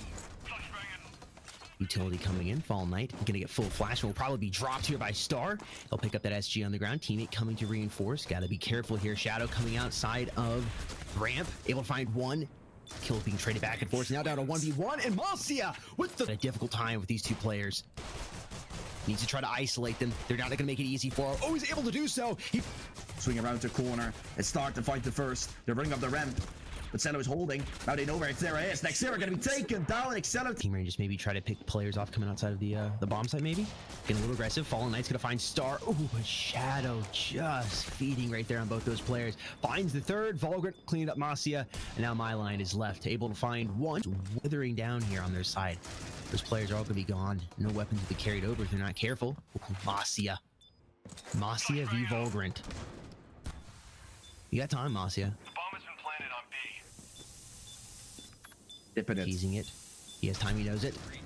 Over a minute to work with. Ooh, Mosia shows his spot. Now he's got to look for Faultless. Faultless is coming outside of heaven. Might catch him off, but Malex grabs the headshot on him. It's doable here, folks. Oh. Surprised nobody's moved into A just yet. Really taking your time. They're just going to be dueling it out. feel like A has been stacked or something, or at least played. No one was there. And Rain will chip the players away because of it. Myline, and he's finding himself falling to the hands of Shallow. And the bomb looks to go down, so that is great. Mullet Mafia, he's getting some cash injected to them. Nexera is still having a chance. Can he find this retake? Can he find this post plant? Motion Fallen Knight joining up. Both of them around the corner. The swing comes in, but no cigar. Favoring that B side right now. Faultless first to open it up, trying to double. He is able to do so. Zello puts him out of his misery. There's that Nexera with a 2K of his own. And my line then falling short, obviously, to be alive. 2 plays in Cafe. It's going to be a kill for Nexera. Would you anticipate a second? You do. Season 2. Nope, he's not going to see. He's just going to stick back. Cello will die without getting any cash as well. Try to get him out of here. And boom, I think he heard him. My line comes over and domes him. They're working on. Oh, my line coming up with 2 with the R, looking to see if he can find the third. He's have to move down bottom. Cafe, Fallen Knight. Well, they will. They're going to come through Coalition. You see 2 players coming. They're split up. One going across bridge right now. Mossy's going to catch him off guard. Other here is Malik. Malik drops him, but Faultless should be there for the refrag. I don't think he's going to expect him hiding there in the corner. There's 1 player here on site right now. It's Vulgrant making a little bit of noise, but Nexera puts him out of his misery. 2 more coming in mid, trying to drop him down. There's Nexera and Faultless. It's only up to Shadow now and Zello. It's a 2v elbow right here. Interesting decision. A frag grenade would really soften them up. They're not going to do it though. Flashbang coming in. Zello somehow, he's going to double up even though he's half blind. He's got to have some blue light glasses on or something. Vulgrant finding Fallen Knight, and Mullet Mafia is about to take the lead here. Nexera is the last player alive, but 5 players to work with. He's getting tagged from tree elbow. Zello comes in here by their cycling. Then Vulgrant strafing across. Shots being fired. My line lines it up and drops him. Shadow coming across and finds line. It's down to a 2 versus 2. They're looking around for him. The bomb is slowly ticking down. Mafia from the back puts down Yellow. And now in this 2 versus 1, Shadow, what are you going to do? He finds Nexera looking to the left. Flashbang going out. Do you stick it? No, you gotta stay alive. Frag going out. Dip. Time is running out. Faultless will have to jump. Look for Malik. He's bringing it in. Malik will find it. We're going off. Careful. Early shots there, giving away that he does have that. They're pushing up B long here. Here we go, gents. Faultless first to open up. Aussie gonna drop down. Shadow on the ground. They're looking around. Need to plant that bomb quickly. And they're moving in. 2 players are down here. And a player in Mullet Mafia is already leaving. But already giving up on his team. The bomb has been planted. Malik trying to work here. If they somehow win. Nexera drops him down. I think it's going to be Team Rain. There's not much more you can do. Vulgrant trying. He's able to pick up 1. There's Zello, and he's out of there. It's all up to Vulgrant. Team Rain has this, Jesse. Team Rain, once again, are going to be your champions of Worlds 2023. Yeah, Vulgrant can still run, can still try, but... Yeah, that was a great play. Just, you know, make them fully think that you rotated around and then get the bomb planted. That was great. And Faultless, what is that? 3 already? And just gets all the headshots on you, which it looks like that's... You are now in the presence of a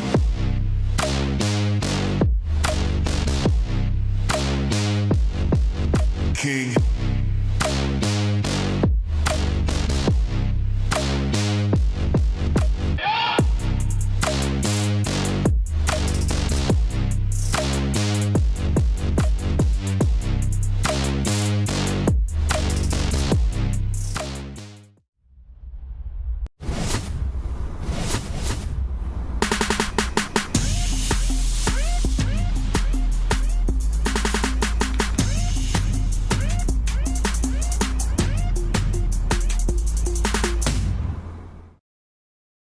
Don't you think it's time to up your game?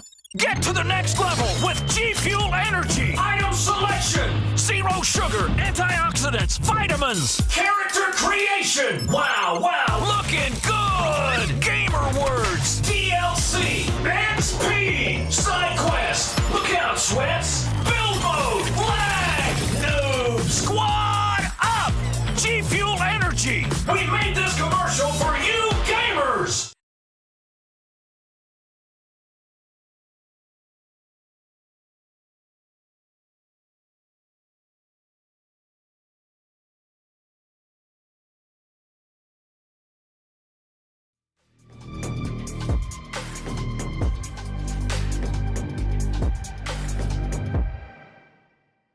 Servers is a thing we'll talk about for quite some time, but apparently Exclusive don't really care about it. Even if it's not their server, they're still able to dominate, and so they did. Elevate, losing that second map, and now down 2-0 in the series. The Doom scenario, Jake, is now starting to come up hand, because we're gonna have the EU servers to finish it off on.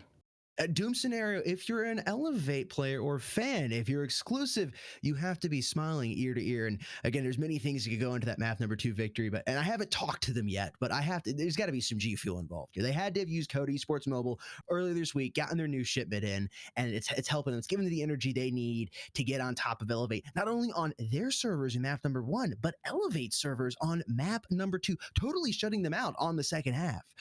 They're 13-7. Code Esports Mobile is that code to get 20% off anything at gfuel.com. You heard me right. You don't need to adjust your headphones. That's 20% off anything at gfuel.com right now by utilizing that code Esports Mobile at checkout. I definitely recommend the Blue Ice or the Hype Sauce flavor right there. And Jesse and I were talking about the Sonic Rings. Not a flavor I've tried yet, but now it's been recommended. It's going to be added to the cart for sure. Once again, for the final time, that code Esports Mobile at checkout will get you 20% off anything on gfuel.com.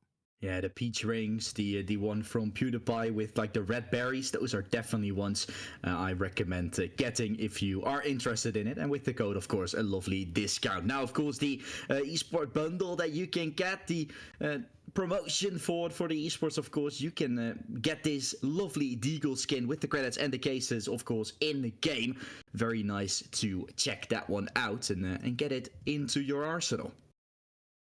Also, some other things you want to get in your arsenal. The critical pass. You play the game, you might as well get the critical pass. Guys, you get some amazing things in it. And that M4 just looks incredible. Or dare I say once again, phenomenal. And the MR96 is growing on me too. I'm a cowboy at heart, so I like my MR96. That blue, I'm normally not a bit.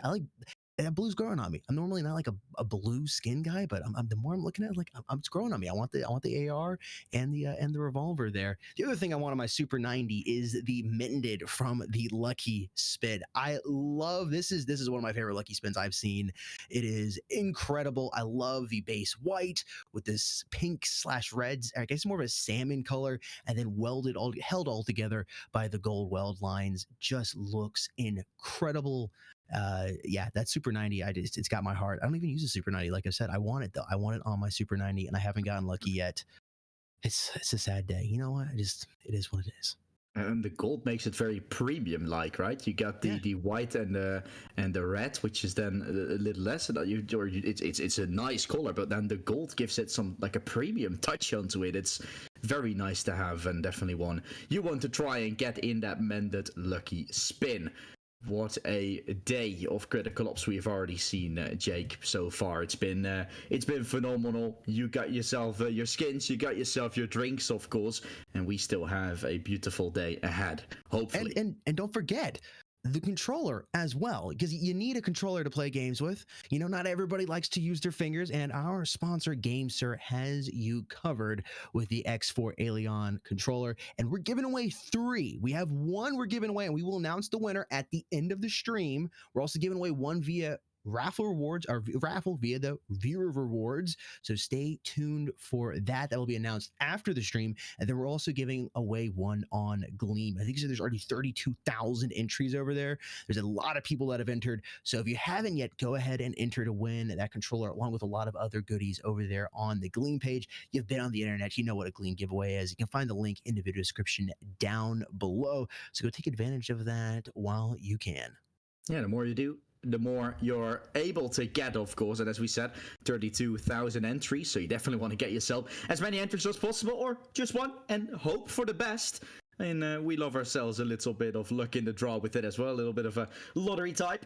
We'll have to see, we'll have to find out, of course, how that will all be done. I believe we do have an interview ready, actually, with Nexera that we're going to take a look at. Then we'll have the highlights coming after. But for now, we'll have a look at what Nexera has to say, because he's currently 2-0 up. He's definitely made some right moves with his team.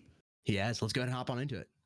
Yo, what's going on, Critical Ops Esports fans? I got something exciting for you today. I got Nexera here on Facecam, as well as Sadak on voice here from Team Exclusive. How are you gentlemen doing today? I'm doing all good. Nexera is doing all good. How are you doing? I'm doing absolutely fantastic. Thank you so much for asking. I'm excited to get into these matches a little later on today. I know this is a big day. Grand Finals, best of 5. So, got any general game plan before each match? Map? How are you planning on adapting to your opponent that is Elevate? Anything special? I know you can't give away too much of the special sauce, but any hints? course, we will change our gameplay because we play Saturday against MFA, and like we don't want to get analyzed, so we just watch their stream and their gameplay, and we made our stress for their gameplay. So I hope we will do a good match. I'm looking forward to it. I'm looking forward to it. So is there any player you all are specifically worried about, or maybe a map you want to stay away from? I think it's going to be Raids. I don't want to play Raids against them. And I'm not worried any player because like we already played with we already played them before. Maybe Mylan, because I know him from RGN. I played with him for a year, and I know how he can be good. So if he's on his day, he's gonna be like so good. And maybe Ottawa, their IGL, he's like experienced, and he might be so good as well. So I can say this too. So a little bit of a rivalry potentially going on there from the old days in Rain. Yeah. All right. So which side, and again, I know some maps are more, I would say most maps are CT-sided basically, but there are some that are technically a little more T-sided. So what, is there a specific side you guys prefer to start on, you feel more favorable on? If so, why or why not? Well, we usually like to get start on the terrorist side. That's because we already know how strong we can be on our CT side. And we try this when we start CT. We usually give up 3 rounds because we are not warm up properly. But on T side, we can directly get into explosive. If we choke around, it's fine. Our aim is to get around 5-6 rounds on T side and then simply finish it off on the CT. And it's been working really good for the entire series of current Pro League. Yeah, that makes sense. And that's kind of the way I feel too when I start playing. I like to start there on the breach side and then finish up there on the coalition side. And I've said a lot. So that makes a whole lot of sense. So coming into this, how are you guys feeling coming into the match? Do you think, is there a specific map you're super excited to play on? Because you said you're not worried about Raid, but you're a little more cautious on Raid. Is there a map you guys really want to get on like first map, or you want to save it for the decider because you think it's going to go all the way? What do you guys think about that? Well, we feel really excited about the game.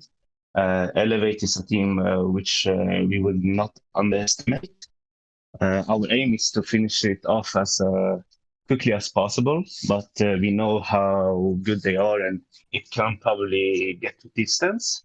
Henceforth, let me see here.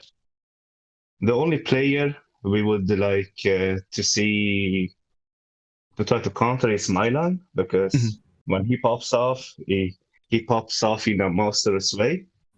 But that's where we have our Nexera, our Adiki, our Crux, to not give him an easy rounds. We'll just simply catch him off guard and make him scared of us, and not the other way around.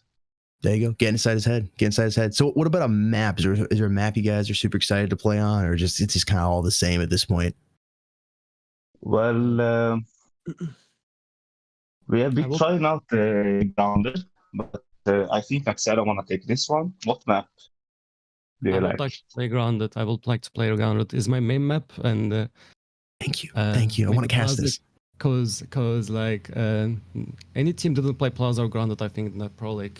And I would like to show viewers that Grounded is like playable map. And I would like to pick Grounded if they didn't ban it. All right, I love it. Going to Grounded, hopefully. Hopefully. All right.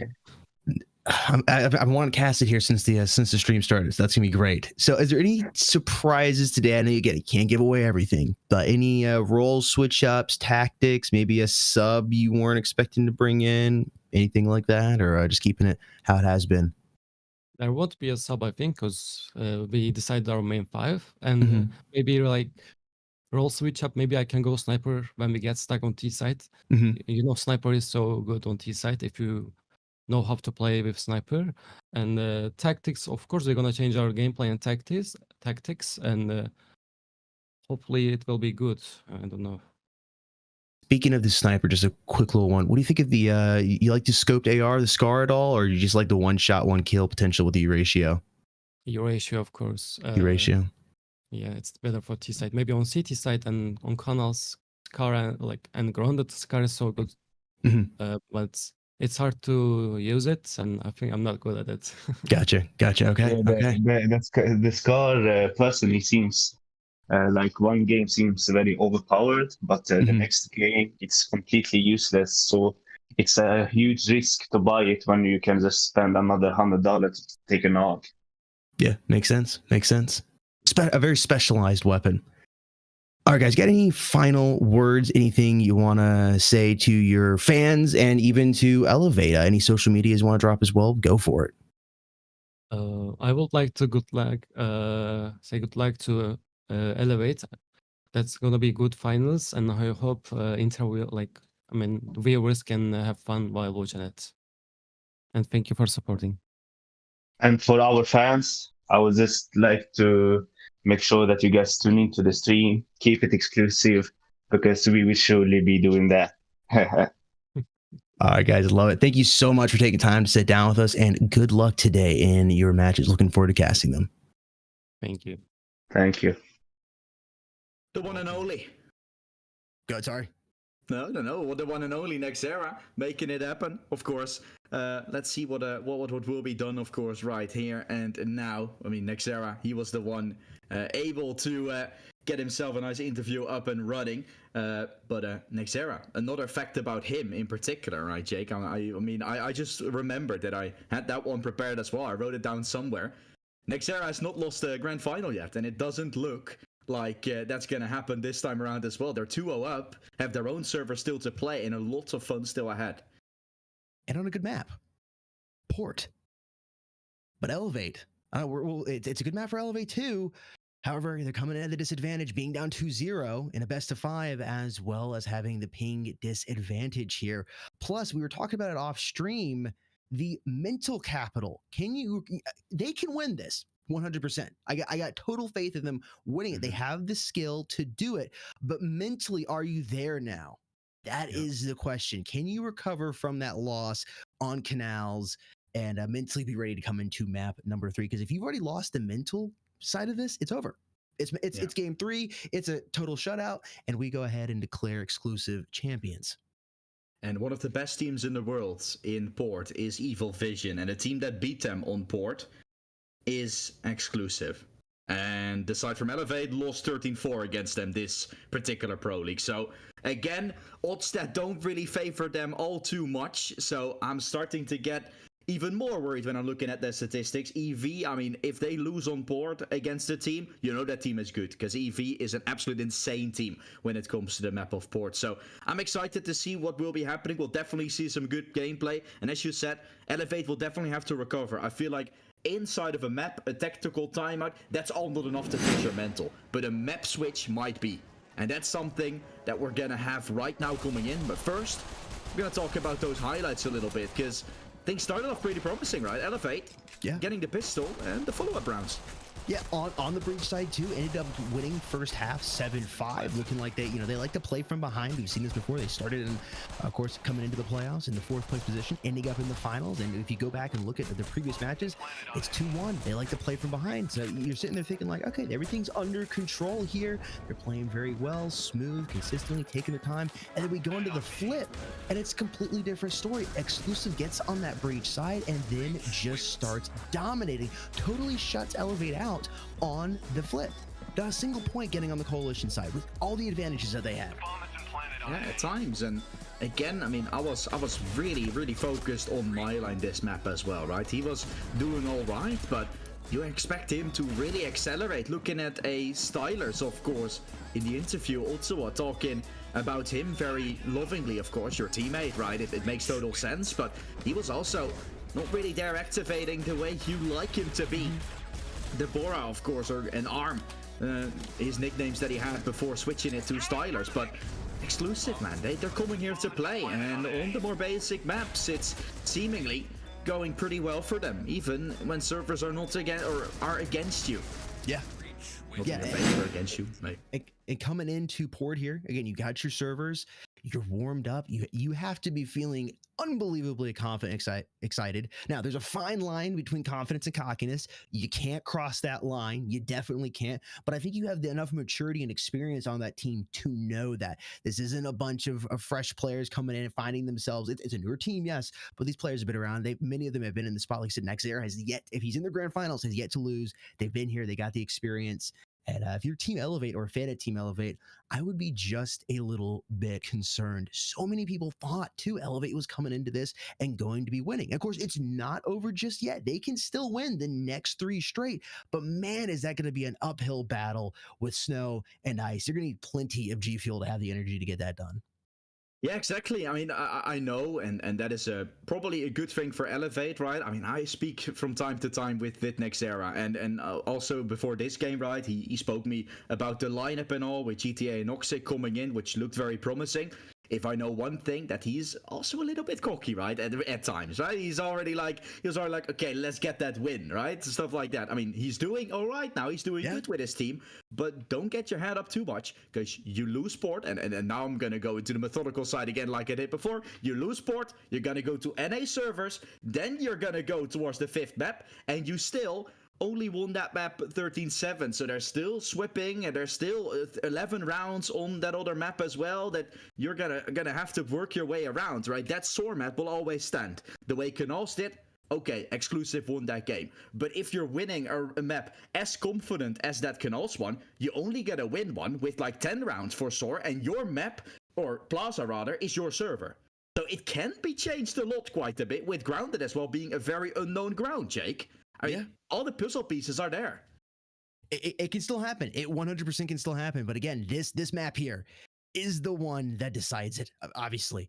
And I don't, again, mentally, I know player-wise and stat-wise they can do it, but mentally, can they? Because they looked just deflated and drained in Canals, which just seemed weird. It just kept doing the exact same thing and just not being able to connect with anything on that coalition side. And I hope it was just a one-off. I really do. And we're about to just figure this out, because it's time to go to the knife. We're going to see who's starting on what side, and then get this show on the road. Could this be the last map? It could be indeed. Chat, let us know what you think in the comment section down below. Who's going to win this and what the round count is going to be. Here we go. Stab it. Let's see who's gonna take it. So far, so good for the team of Exclusive.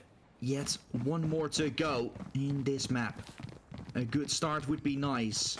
A good knife round to pick up, all of them in the corner. Exclusive though, they don't care. You stack up, you get stacked down. All the knives completed. They're stabbing and working for the side of Exclusive. They'll be the ones choosing where to start. That has been the coalition side various times, but now they choose the breach side. So they want to switch it up a little bit. Oh, never mind.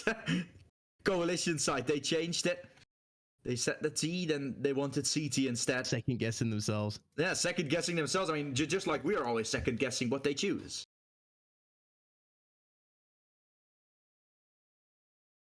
Oh, and we also saw one ratio pulled out by Nexera. Got dropped instantly, popped another quarter, didn't work. I would love to see it once more. I want to see a feed with the ratio. I don't know if we're going to get it. You can do it on this map. It's a little more difficult, but there are some angles to work with, especially B long. I don't know. Maybe. Probably not. It's probably a pipe dream. Yeah, I mean, I don't know. Port, it doesn't really seem too much of a map to pull that ratio out, but we're gonna see, right? You can go aggressive, you can switch it up a little bit, and right, like that G Fuel flavor hype sauce, it can be that hype sauce that you need, right, in order to get your round done and dusted and in your favor. So we're gonna go into the game. The game is live. The map where Exclusive could do it all to crown themselves as Season 4 champions, to keep the Nexera streak up. He hasn't lost a singular grand final yet. He's lost before the grand final, but when he's in the final, he's always been striking, and they're now one map away from doing so. No pressure. No pressure. Just the grand final of a Pro League. Yeah, no pressure at all. Just another day in the office, another Tuesday. Rounds are being fired here, trying to get that mid control. Mossy at 30 HP popping out, and that bomb is being planted here by Elevate. They need those bomb plants They need the cash. Mossy's able to pick up one, quickly traded by GTA, and Stylers with the refrag. I'm liking what I'm seeing so far from Team Elevate here. Nexera causing a bit of pain though. My line, the last player alive, chasing Crux in. It's the 6th player in the world. Almost able to drop Nexera, but he is there, faster on the trigger, and he's got the defuse. And Exclusive ends up pulling that out of Elevate's jaws. It was ready to go down their throat, and he's denied it. Oh boy, first round instantly found for Exclusive. And that is troublesome if you're Elevate. Again, not your service, T-site. We've spoke about it for a very long time. The way peeking works favors you on that T-site a lot. Because ping, you have to peek. You cannot hold angles because you're going to get overrun. You're going to get overstabbed.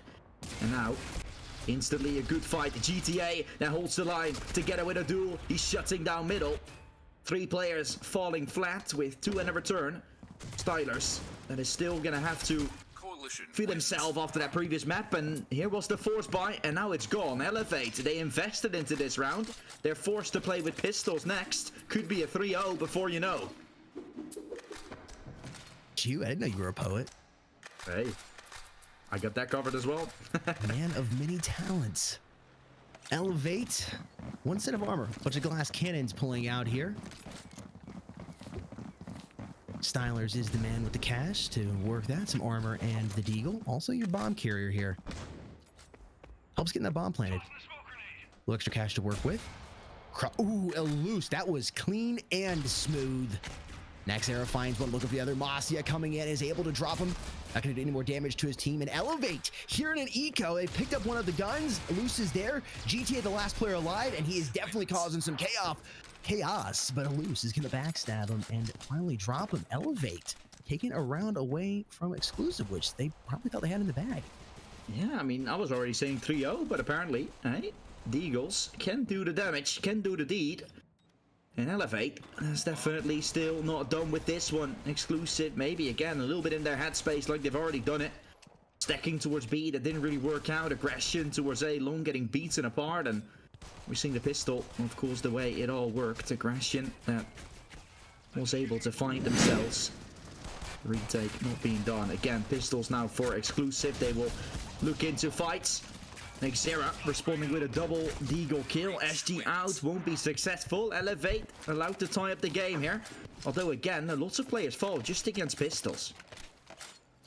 Yeah, it's not good for the economy. I will say this though, just seeing the last 4 rounds, mentally right now, Elevate's good. They're good. They recovered from it. They're here to fight. It can still go the Exclusive way. I'm not saying Elevate's gonna win or anything, but I think mentally they're prepared and they're here to play. It's I like to see that. They haven't given up. They're not defeated. They're not gonna lose just because of that map. And number 2, which I would say was an upset. Pretty big one. Yeah, I mean, I hope they're not going to be feeling too mentally down about it. It seems like that pistol round can definitely bump up the momentum. I mean, I think back to my games that I play with my team, for example. Every time we win such a round, there's a lot of screaming involved into it, definitely when you're playing a tournament. And it's definitely something that Elevate might also have to work with. A duel waiting in the corner, getting taken away. GTA will help him.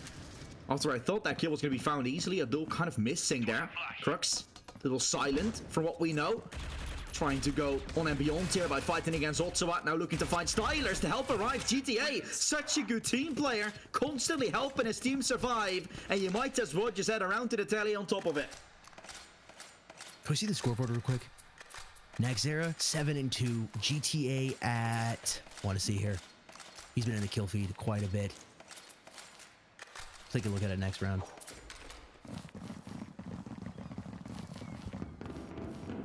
Yeah, so far so good. Yeah.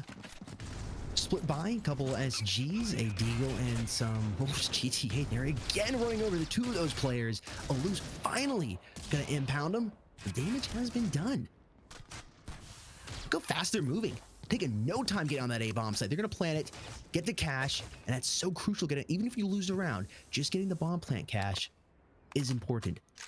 They're delaying planning though. I mean, like they wanted, or like we kind of didn't want Jake, but this game might be done sooner rather than later, right? I mean, yeah, it's gonna give us a quick break, which is something we didn't really see coming. I was planned all evening to cast this game, but maybe it could be rather done. Fast rounds as well from Exclusive, and this one is already done before you know. Bomb plant, 1,000 injected. That might be something to work with, right? I hope it's going to be. Because they really need something here, LFA. They really need... They're fighting with their backs against the wall. They have the cash. Now it's up for you to show. You gotta show. I like the bomb getting planted. I think that's the third plant I believe they've had. Maybe the fourth. They need to plant as much as possible just to keep that economy fighting. If they can keep that score towards the end of the first half close, moving to the coalition side, in theory, they're set up somewhat well, even despite the pingish difference. Warning shots being fired right now. Crux, a little more quiet here in map number 3, but was making a whole lot of noise in maps 1 and 2. GTA has been the one on the horn so far here in this map number 3 for his team of Exclusive. Oh, aggression. That is something you're looking for. Ping advantage, requiring a peek in, and that's what Morsha does. Getting laid, though, straight after. Just about a minute here on the clock. Looking for that opening. Where are they going to go? My line getting aggressive. GTA getting caught off guard by Eluse, who's made his way here into the B site. I didn't even see that on the mini-map. I didn't. They definitely didn't. Oh, gotta watch out here. I think he saw Nexera coming up. He's gonna get the angle on him. Noxic also there. And 2 players now remain. It's Ottawa and Stylers. Good HP and weaponry to work with, and 3 players to contend with. Only 1 on the A site. If they decide to push that way, they should be able to take that site and get the bomb planted. Oh, he needed to win that, but he got so much damage done to him. I know you pointed that out earlier, Jesse, that they're, even if they're winning gunfights, damage is being done or they're getting dropped in eco situations. Ottawa opting to plant the bomb, and he's in a tough 1v2 here. You kind of got to push out. Unexpected, yeah, it's just like that, unexpectedly, and then give him the site and come back. It's going to be hard, though.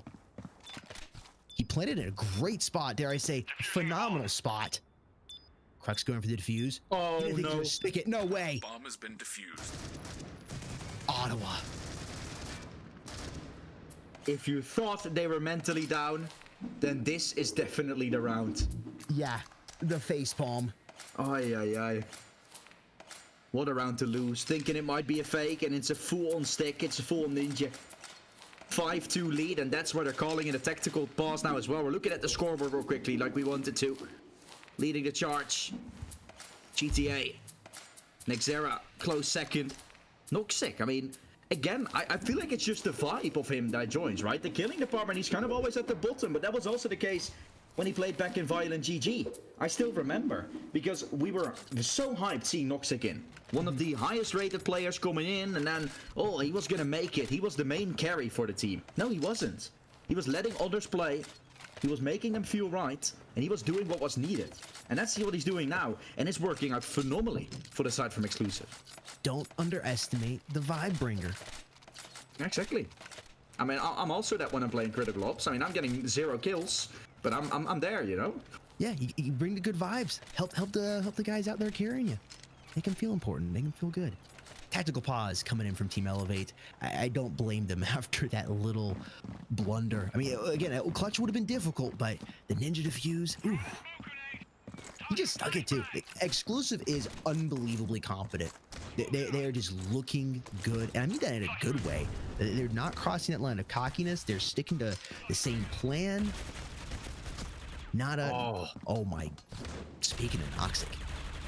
GTA in there as well. It's going to be a full house if one of these players drop a loose. But they're on the other... Oh, GTA's coming for it. There he is. Might be a full house here. He turns the corner, but a loose prevents it. Trying to go for the second, and it's a duel. Going to be taking him out of there finally. And it's 6-2. What I find funny, Jake, is you're mentioning like, oh, they're not going cocky, and then they're just full-on rushing. Yeah. Round 8 was just a full-on rush. They didn't seem to care. Like, they aren't carry. It's a tactical timeout, and I love this approach as well, right? It might be something they're just calling, okay? Elevate tries to mentally reset. What we are doing is we're putting salt into the wound. Exactly. And they are controlling the momentum so well. And if they do this right here, they'll play more passively here in round number 9. Ooh, loose finds 2. pissing him off just a little bit. Elevate needs this round. I think 4 would be really for their half on the breach. Ooh, Masia jumping across. Adul's the first to strike for his team, finishing off Ottawa, but the bomb is about to go down here. It's Adul and GTA, the remaining players. Do a little bit of blind fire through the wall, and he's able to find one. Trying to avoid the utility coming their way. Bomb is slowly ticking down. At this point, you got cash.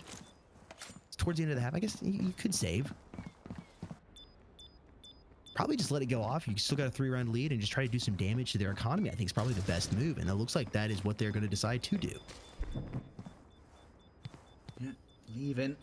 Elevate will be able to get that bomb to explode. And now we are going too cocky if you're exclusive. I mean, these pushes, this retake, of course, it must feel painful. Ottawa thinks he knows it all. Yeah, Crux just goes for the stick.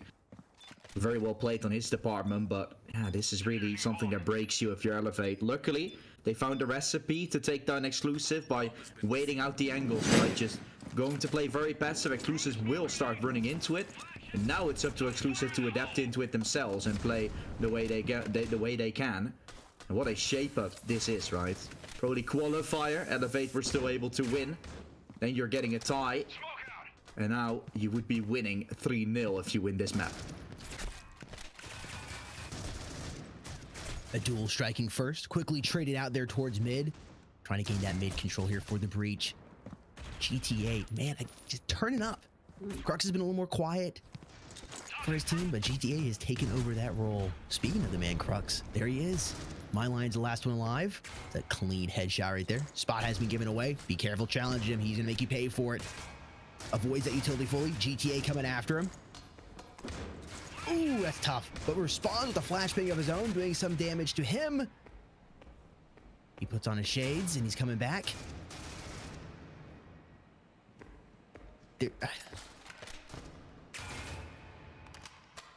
Being careful here. Trying to do what he can. Doesn't have the bomb as it's just left back in spawn. With 30 seconds. Oh man, finds Nexera. Still no damage done to him, and GTA is gonna shut him up. I was about to be a believer for that clutch. Shoving a bullet right through his skull. Exclusive is the one to do it. 7-3. And with this, so close now to actually taking this map as of a whole, right? It's just the way it is already. Seeing it go from bad to worse for Elevate very soon.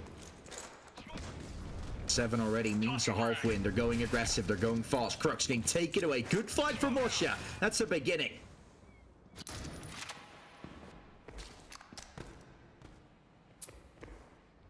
$8-4 half, I think would be great.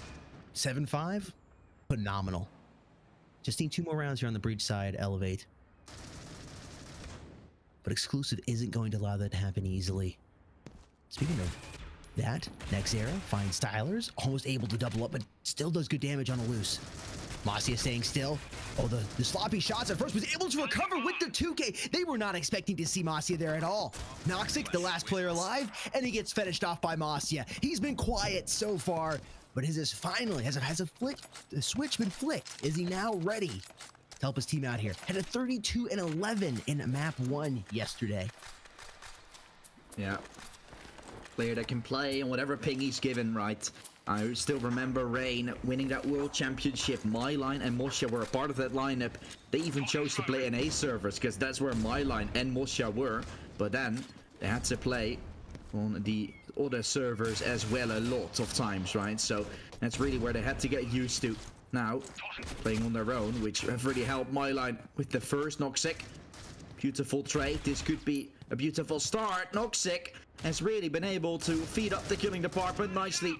Killing the GTA. He's going to make Noxic a chance. Oh, never mind. We're ending on a 7-5, and that was the word Jake used multiple times already this playoff season.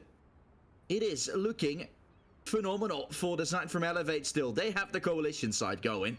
This is their chance to put it up. And this is their chance, because we've seen them here before a couple of times where it's like, okay, they got the opportunity and they choke it on the flip. They can't do it here. They need to win this pistol round. They need to tie it up quickly and get on top of Exclusive. They need to stop playing from behind. They have what they needed. GTA starting strong, but there's my line with 3, with 4. Double Lord Farquaad. Can he find the ace? Styler says no, but still he's king of the realm right now, and that is what you wanted to see coming in from Elevate on the Coalition side. 1 round separate these teams now, and this should be going in Team Elevate's favor unless Exclusive comes in with a mad round number 14. It might give Myline some hope. He's definitely been outcalled by his ex-IGL in Nexera, right? They've been playing together for so long, so might be some rivalry. There might be some knowledge involved into it as well. Nexera is definitely a smart player in that regard to abuse it against him. Maybe one of the reasons why things are going the way they are. Styler's having to step up here towards the long side of B. Fight will be taken. He's only good for 1. Damage did go down towards GTA, but he's allowed to find out even more than he wished for. Nothing more though. Molshat cleans up the round. 15 kills in his killing department. Yet now, a full buy against a full buy to see which way this game is going to go. Anything special being pulled out? No, it just looks like the tried and true AKs and SGs for Exclusive, and AUGs and M4s over here for the side of Elevate. Bomb is down. Just drop. Don't need to let it go down mid, not be able to recover it. Playing for the picks here. What's the move, gentlemen?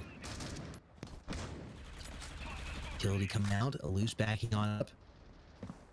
Definitely think the A side push gets the way. Elevate playing for this. So we're seeing the side-up score and a chance for some sort of a push here coming out. Fight on the M4, GTA, someone collecting the first. Ooh, Exclusive. This is once more what we like to see. GTA and Noxic, the duo, join in for this game in particular. Able to find themselves a double man advantage. Double trade back from my line. Really been fragging out, least long open. Giving a chance to recover. Nexera is breaking hell loose on the mid side, so maybe Elevate still thinking of another side to push. Noxic goes aggressive. This could be a swing of a lifetime. Well, he's not gonna do so, just hesitating for a moment. That bomb is relocating in towards the A side, with Mylan at forklift now trying to make his way across into garage. Molshat, here's the bomb going down, knife out. Oh, this is such a beautiful lurk. Noxic says goodbye, and so does Mylan. He falls away. Kill through the wall being taken. Crook started just wall banging. He's not had the best of showings in this game, but that kill is absolutely godlike.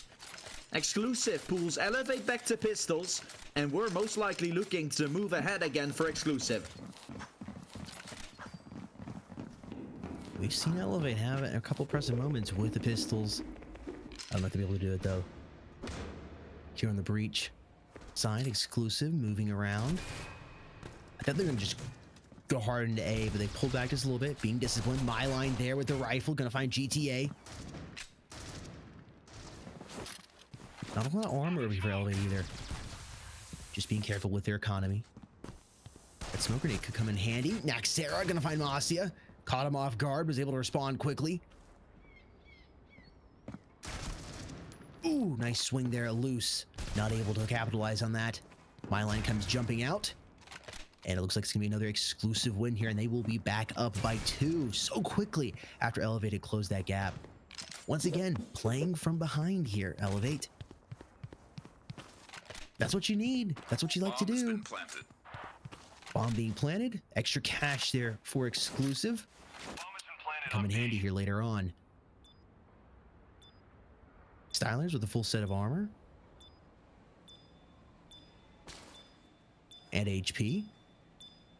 I would not be expecting both these players to be standing right outside here. Be long. That is the question. Will he expect this? He's not even checking it. Oh boy. Oh boy. Stylers, you poor fellow. That's tough. And they were playing it perfectly. Only one player had to peek. Even if they had killed him, all they had to do was wait a second and he would have come back. Boom. I would not have expected 2 players to be sitting out there. Great play call for Team Exclusive there.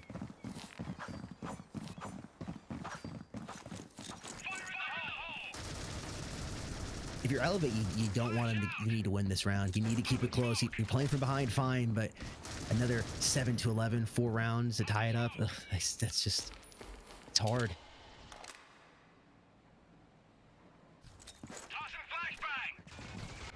No reason to get too aggressive, but Exclusive was able to do it a couple of times. They're really living inside of Elevate's head. They seem to be reacting rather than making the decisions here. I believe for this entire series.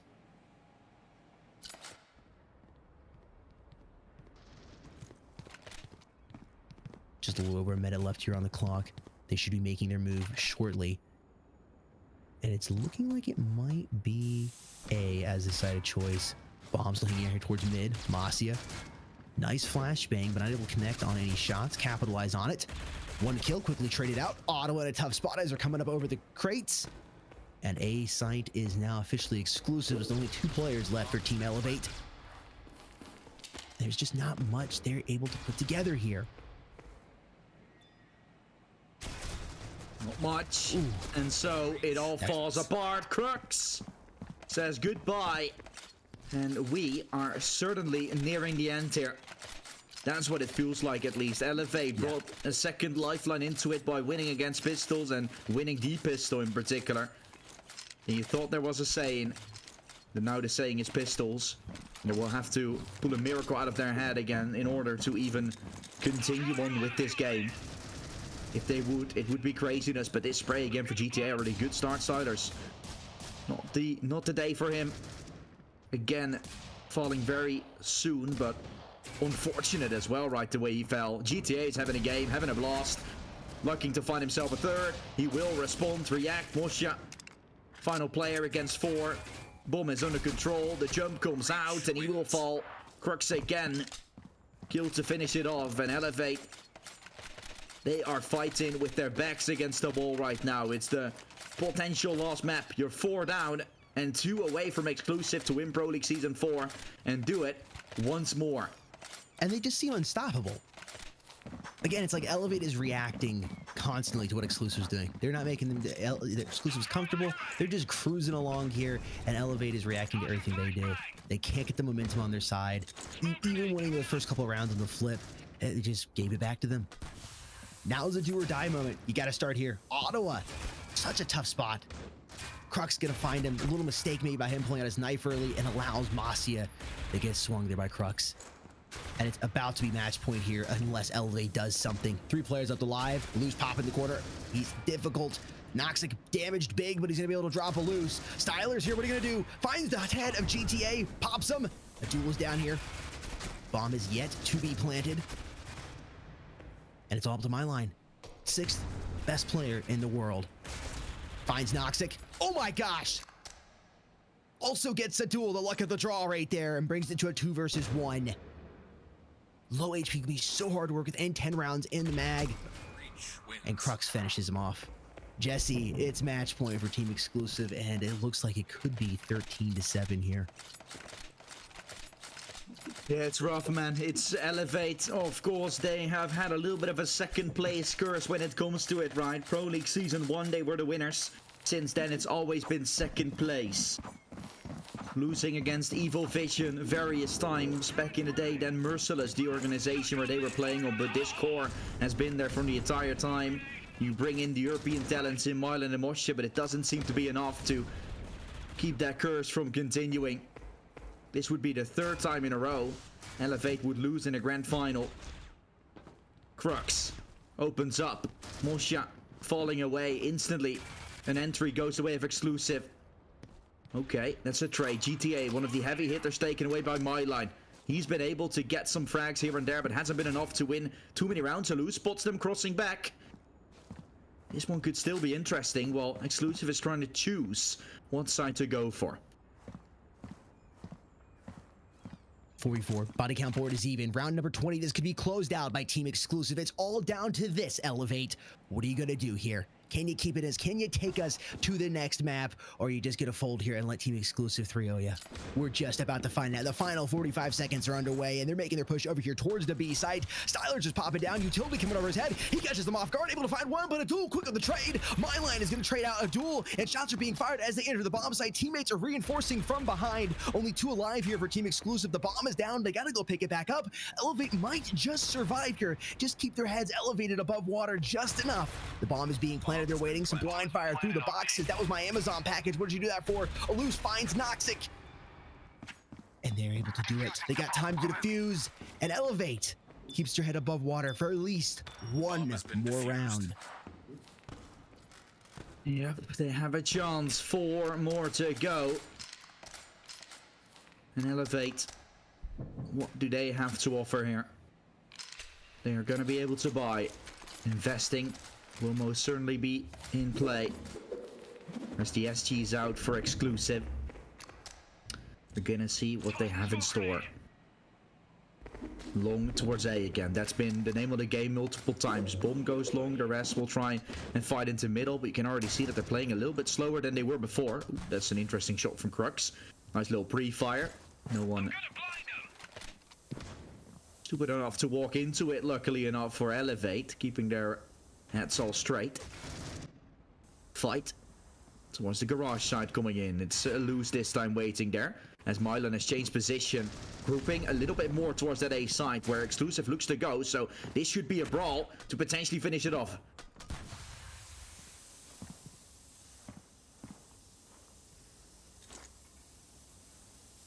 Minute here, the clock. Once again. Letting the time run down. They're pushing in. Otto, be careful. He's able to find one. Alus is there. GTA knocks it. Even the body count board is 3v3 as they're coming in. Elevate's gotta hold on here. Oh boy. Stylers comes from behind, finds Nexera. The bomb is being planted. Bomb has been planted. Bomb has been planted on A. Now the roles reversed. You gotta win this gunfight versus Noxic. Oh, you got Noxic and GTA on site. If you're Team Exclusive right now, you can close this out. You know, you feel good. You got this. Elevate their thinking. They're trying to figure out which way they want to go. Calls are being made. Decisions are being made. Right now, you got to make one and stick to it. GTA gets over aggressive and extends. No reason to expose yourself there, Styler. Alus. He sees him dip. Being chased. He's running. He's just let time go out. I think he's got time. He's got time. And Team Elevate Bomb has been defused. is able to hold on for one more round. All I got is one round at a time. One foot in front of the other. It's possible. Talk about playing from behind and liking it. Not quite what I'm into, but hey, I don't king shame. It's a story that has been all over Elevate. Long time that has been the case, and this season again looks like might be needed. Exclusive. Still 1 round away. Stylers. What can he do? Noxic walks his way up close fight as well. Stylers will swing, falls away. This could be the opening that would be required to win it all. Smoke not going to be blown open. Moshe has a chance to walk his way through. Is going to have a time, and they are not aware of this. The fight will be made. Maybe a chance still up in the air. Moshe looking at GTA will fall to Nexera.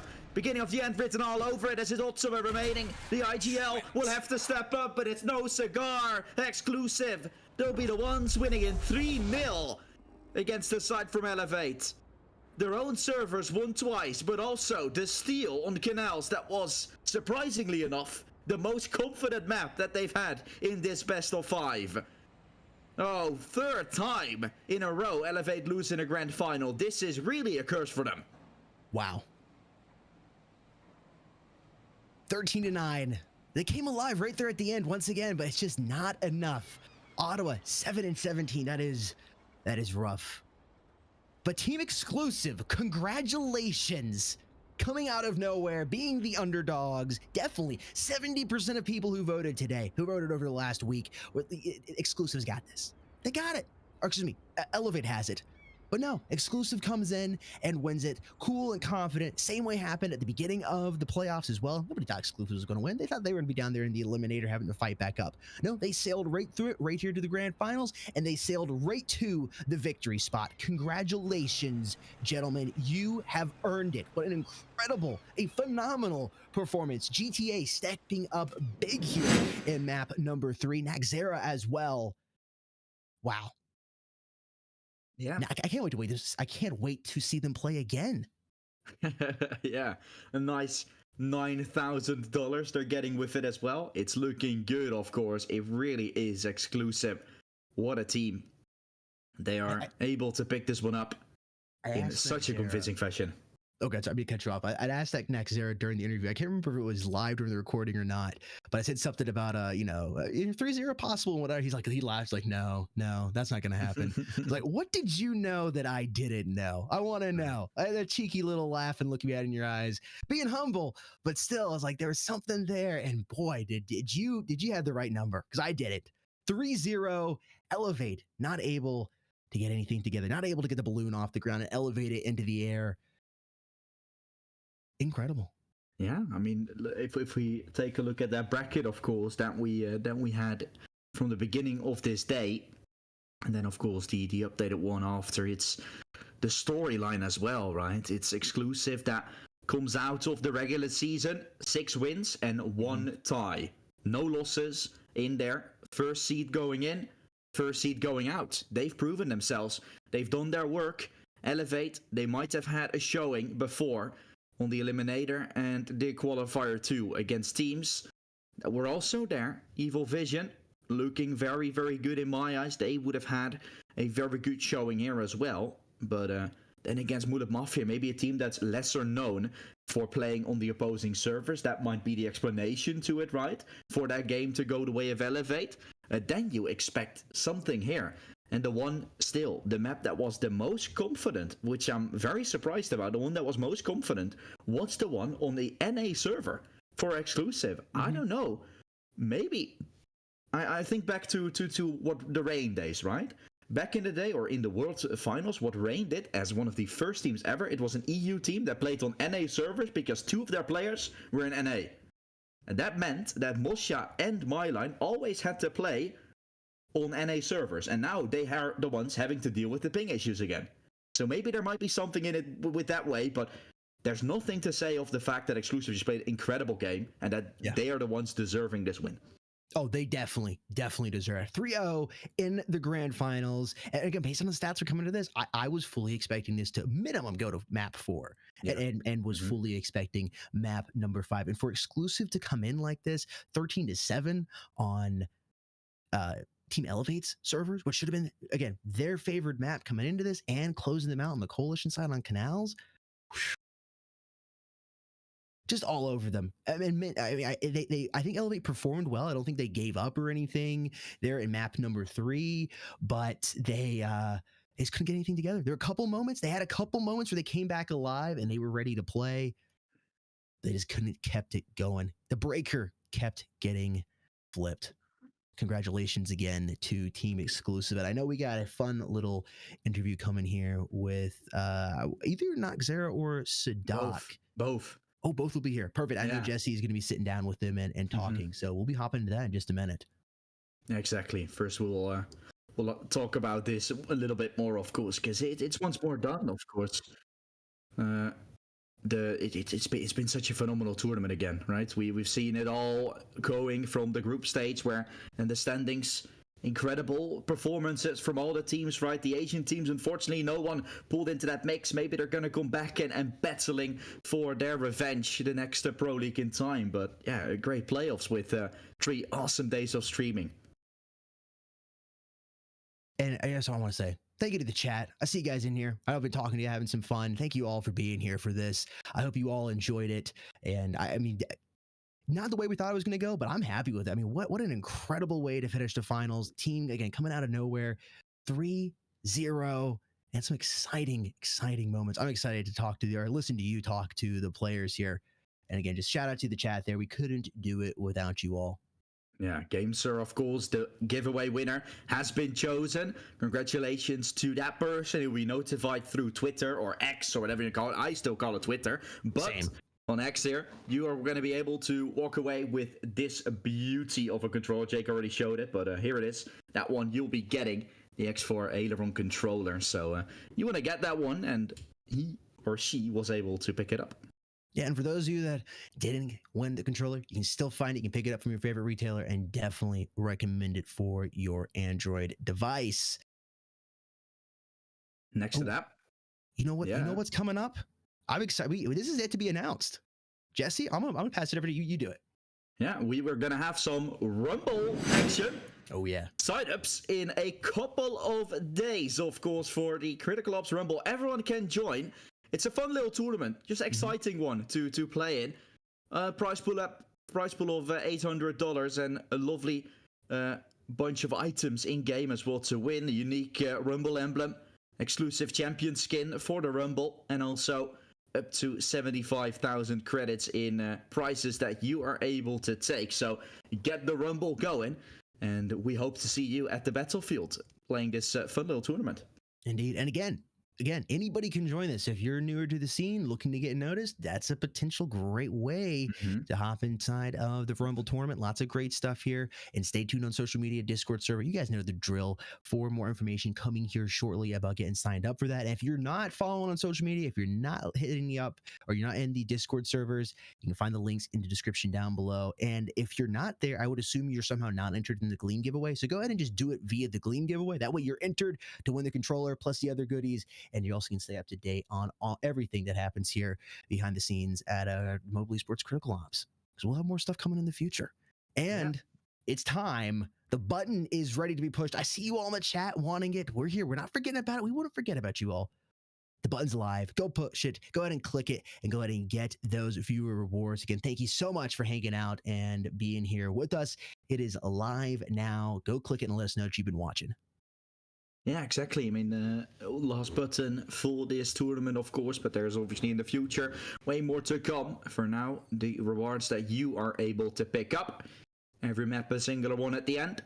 And if you haven't already gotten that exclusive emblem as well, it's definitely worth to get. I think that only requires one click, and then you get yourself 100 credits with it. And of course, if you want more, then you are going to be here way more often, chilling with us and enjoying some beautiful critical ops along the line, because that's what we are delivering next to those beautiful rewards to you guys, of course, that you're allowed to grab with it.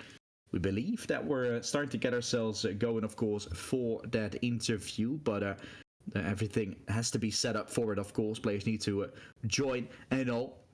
And then we'll get ourselves into the interview with both Nexera and Sadok. And I did already see a glimpse of a lovely face in the face cam that I haven't seen all too often yet. This is actually the first time I would get to see or meet him even. Sadok had himself his cam out, so I'm super excited for that. And again, folks, we should be hopping on into that in just one moment. Also, once again, that review rewards is open. If you haven't gone over and clicked it yet, go ahead and do so. I've seen some faces in here that I've seen since the beginning of last week. So I know you all have been here with us for the long haul, watching the amazing matches and going to be getting some of the amazing rewards coming out of that. Wait for that final confirmation on the interview and we'll be ready to go. I cannot wait to go ahead and see what they have to say. They have to be excited. I wish I was in the voice chat right as they won. The cheer must have been phenomenal. There's that word again. Okay, there they are. They joined RVC. So when the cam and everything is loading, we'll get ourselves right into it and talk. They are going to talk us through, or me through rather, to what just happened today and why Nexera is just too good at this game. I mean, that's also a good question to wonder and to get answered here today, because the streak will continue. Okay, let's go into that interview, or we're gonna go into the quick break, sorry. Then we'll get ourselves all readied up for that interview. So not yet, don't go anywhere, because it will be soon. We're gonna speak with Nexera and Sadok about what all happened and why they're just too good at this game.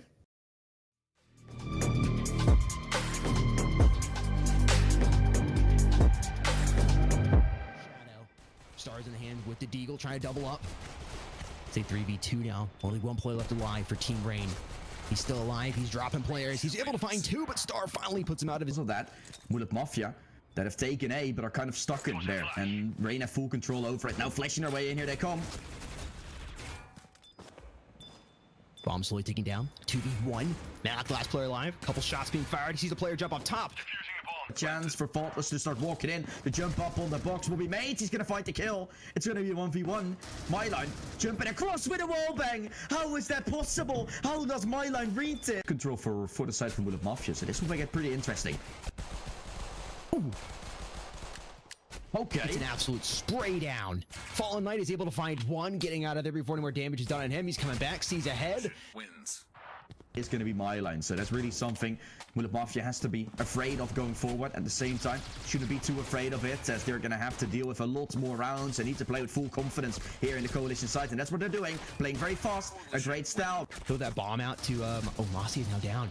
Nexera doing big, finding Malik. Trying to stay alive. Shadow with the spray down, and he keeps his team in this. Mullet Mafia closes it to 2. That was close. Rain. Just got an umbrella blow up in their face. Mossy is here at the SG, jumping across. Wow, I don't know how he grabbed that. Shadow getting dropped by him in it.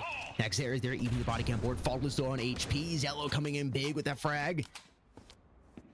And they're going to have another round here. Looks like they're going to tie it up. If they run to container now, they might only face one rifle and a few deagles. This could be great for Rain as they're finding an entry. Star will fall. Malik's still trying to recover, but with the flashes, you have just a window to push. You have just a window to go for it. And that's when Nexera comes into play. Finds them both. Shadow looking the wrong way. And that's a... Oh, he's going to get stabbed in the back. Jumps down. Finds Nexera in the head. Picks that gun up. Still doable for him. He's got to find Faultless. Oh my gosh. I thought he had Canals. There's just so much experience. They're seeing what works, and that's what you're seeing right now. Vulcan could be opening it up. Oh my gosh, with the 3K AUG in hand, the 2K with the heads popping. And the bomb is planted. Don't worry about that, really. But still. No, but... Go ahead, sorry. But losing like 13-1 is something that's going to hit you nevertheless, right? Exactly. It's demoralizing. It would be disgraceful, and that's something they're trying to make sure that doesn't happen. A good round, though. Great push. That works out. And you can see Malik, oh, a drop down kill, still making it doable. I mean, if this clutch player cross, no he won't. Still having a good angle, go in, wraps away Faultless. A 1v1 has now been created. Malik might have just won the round right here and then as the stick will come in, it's just a fake. Malik still waiting for Nexera. Good to find themselves going ahead and finding 4 Nexera. Again, just ducking up and down. Doesn't manage to find it just yet, and ultimately it should be 4. It needs to stay alive, and the bomb is already getting defused. Has to be there in time. Cancelo stick it. No, he's gonna fall. Barely had to defuse. Fallen Knight still down to the 1v2. Can chip him away. Tries to play so much time. It's gonna run out. Fallen Knight. Still do it. He's gonna do it. Plays up the live here for Mullet Mafia. Shadow's down low. Gotta be careful not to give himself away. Ooh, Myline's able to drop him. Vulgar quick at the refrag. Faultless comes up. He picks up the 2K. Now down to this 1 versus 1. It's Nax versus Vulgrant. And the jump shot to try to pick up in round number 3. Malik coming in. Fallen Knight's going to be there. And Mossy getting multiple kills at the full house for Team Tree Hall here. Flash is coming in. They're trying to avoid it. Ooh, quick trade. Nexera with the 3K. And Team Rain somehow is able to win that. Reminding me of Evil Vision. Fallen Knight dropping by Xello, jumping in. About to run in. It's Nexera. He's going to try to go for more. Tries to line him up. Nexera taking 2 again.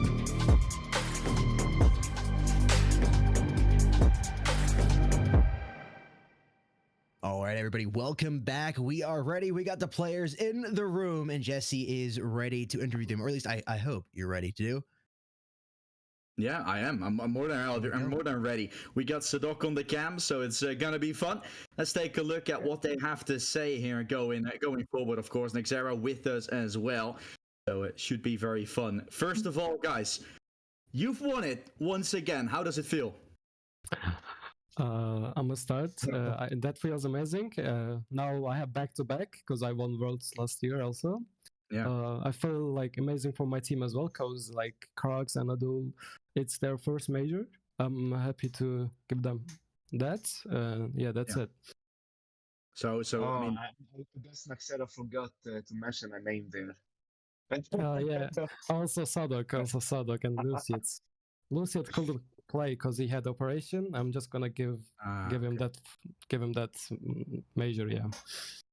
Exactly, he deserves it. So does Sadok. I mean, Nexera, I brought up speaking of you a little bit. I brought up a stat quite a few times here in the stream. Now, you have something with grand finals. Like you've never lost yourself a grand final in an official tournament. I mean, how do you constantly do that? And in his grand finals, when you are the one shining the most.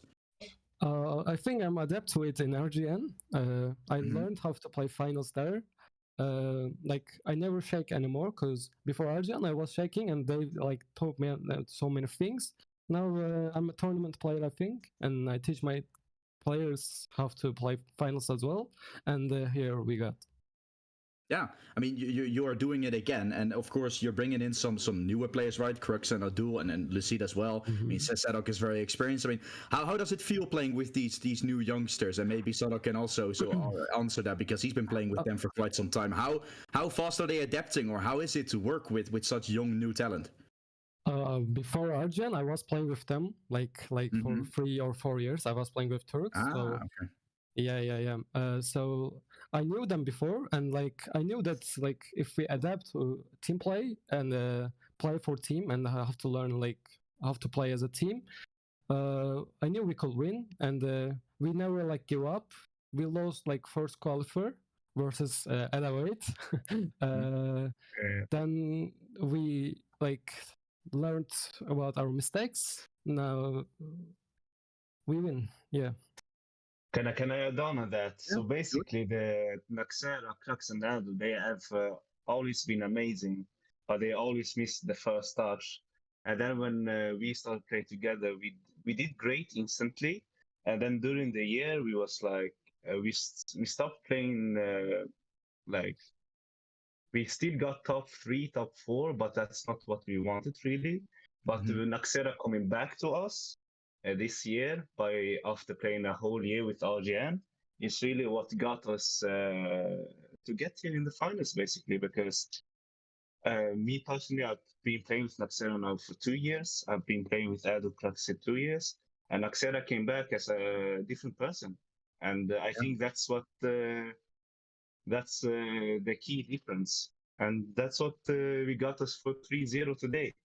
So I'm happy about that. I didn't play, but the team played superb, like amazing. Like I was watching and I was just smiling ear to ear. So what does Nexera bring to the table? I mean, now he's going to smile from ear to ear when you say that, but what does he bring that is so special about him? Well, he brings the calm. First of all, the calmness in the VC. As he said himself before, he was stressed, and now he's a different person. Like he went from super stressed to super chill. Like I joined in the map 3 just now, and I heard the team started to like get in a bit stressed, and he was like, "Guys, come on, it's chill. We up 2-0. We need one more round. Just listen to me, and we get the next round." And that's what he did. That's what they did, and they got it instantly as soon as he said that. And I'm very proud of it. Yeah, Nexera probably smiling from ear to ear, though we cannot see that. I mean, Exactly. Then a question again for you, Nexera, because I mean, the whole talking point about this game, right? I think the whole talking point that we should take into account is that map of Canals, because it wasn't on your servers. You played so incredibly well. How did that Canals go so easy on that second half, right? You didn't lose a single round. It wasn't easy for CT side. First of all, I knew that they were gonna analyze that and they were gonna push AO pistol around, and we stacked A, but somehow we choked it. It was okay. Then we got 5 rounds in a row. Then like choked 5 rounds in a row. We were stressed, like because we had rot balance already. Like we knew that but when we got the pistol, like I knew that we're gonna win, because like I knew like they were gonna shake about losing us like 11 rounds. I mean, like more than 11 rounds. Then like somehow we kept playing chill. I was controlling them. They like, thanks to my team, they always like trust me. They kept like listening to me and played like chill, soft, and we won by my like not only me and Noxic, like everyone just did amazing. We analyzed them together, and this is how we won. And you answered my question that I was gonna answer. Like I was gonna ask you, when did you feel like you were starting to win? And that was that pistol round, that second half pistol on Canals. That was for you the turnaround point. Like then you thought, we have this one in the bag. Yeah, exactly. I knew like they were gonna choke some rounds after pistol round, just like they did, they couldn't get around. We just kept playing soft and chill, play slow, and I knew they were gonna pick us somehow because like NA people just playing so aggressive, and I knew we could use that aggressive gameplay for our sides, and we did it. One last question then about Milan and Moshe, because you've obviously played with them for a year. Did that play a role in the way you called this game? Did you know something about them, for example, that you could use against them? Exactly, especially on Canals and Port, I knew how they're gonna play. I changed our gameplay like anti them. I mean, oh wow, I knew like my line. If we give picks to my line, he will be monster. So whenever we were eco, I pushed another side, so he won't get eco frags and get like some like. So he couldn't do like good confidence. Just like he did on our yeah, exactly, self-confidence. And then on like Mosia, I knew like Mosia is an aggressive player. Sometimes we went free elbow because he was playing elbow, and I thought he's gonna pick, and he picked, and we got to kill as well. And I know my line is gonna play when we go A, he's gonna backstep and call them off as well. This is how we played on port. I knew Mosia gonna play window on CT side. I will just keep smoking window so he won't push, and he couldn't push already. This is how we won. Sick. I mean, so Dark, even more reason to be proud of Nexera in a team like this, because he read them perfectly. Guys, one more thing for you guys, of course. I mean, you've already given shout out in your interview that you gave yesterday after the games, or before this grand final. Any final words to the people watching at home and cheering for you guys, or somewhat of your friends that you just want to shout out to? Any final words? Let me go for it. First, go for it. I want to shout out to Luciet. During league stage, he helped us a lot, but he had a car crash and he had an operations. He wanted us to win a lot. He was watching while he was in the hospital. I want to shout out for him. And I want to actually shout out to a player who wasn't in our playoff lineup, and that is Hakim, because he played really well for us as well during the league stage, and the last game as well versus MFA, he got a 1v3 clutch. Was it the 1v4 Nexera? Anyways, 1v4, yeah, 1v4 to get us 1-1 and get the first position on league stage. Oh, wow. So Hakim, shout out to him as well. Yeah, good players. I mean. And also thanks to Noxic, he joined us for playoffs and he made us more professional. Shout out for him also. Yeah, Noxic was a great addition. I mean, I was also smiling from ear to ear when you announced the lineup to me before this game. I was like, oh wait, this is going to be interesting, and it was very nice to watch. And like Jake said, we're moving into. He was already thinking about when are you guys going to play next. I mean, we're going to have to wait for that. Maybe the Rumble tournament that is coming, where people are going to be able to sign up in for a few days, or the future Pro League season. But thank you so much for joining us on this interview. It's been a pleasure talking to you guys, and we'll see you next time. Thank you, guys. See ya. Thanks. Then we are pulling it back to us, Jake. What do you think of this interview? And Jake, I think they summarized it all very well. Very nice anti-strategy that they were going for. Also, right, anti-strategy in terms of Nexera knowing what the others were going to do. That's huge. Knowing your opponent and just able to shut them out. I want to say the real winner there are Sadok's glasses. I mean, at the end of the day, that's the real winner right there. Really incredible performance by Team Exclusive. I cannot wait to see them play again. That was so much fun watching them coming out of nowhere. I wouldn't say nowhere, but again, the newer team coming in, everybody thought they were going to lose. Well, not everybody. It's 30% of you that were right today. I know you're happy about the points that you got back in your favor, but they're definitely the underdog coming in here and being the underdog and winning 3-0 versus a team like Elevate. And again, your best performance being on their server as well. I take my hat off. My headphones weren't on because my hat's off to you, gentlemen. Incredibly well played. Yeah, I mean, also like Noxic bringing in what we said, right? Bringing in the professionalism to the team. Nexera that has grown a lot from the stuttery youngster to being one that is actually leading the team and leading the other youngsters from Turkey towards that victory. It's been a lovely time with you guys. For now, of course, the stream will come to an end. I want to thank you guys all for watching, the sponsors for helping us all out, and at the same time the production and everyone that's working behind the scenes to get this all done. It's been phenomenal to be here once again. Of course, tune in for the street matches that are going to be there for the Rumble tournament, where you guys are going to be able to sign up in the following few days, so definitely keep that in mind as well. And of course, one last thank you to you guys. I've already thanked you, but we're going to thank you even more, because without you, this wouldn't be such an amazing stream. Without you, this wouldn't be so amazing to cast for. So thank you guys for joining us, and hopefully until next time.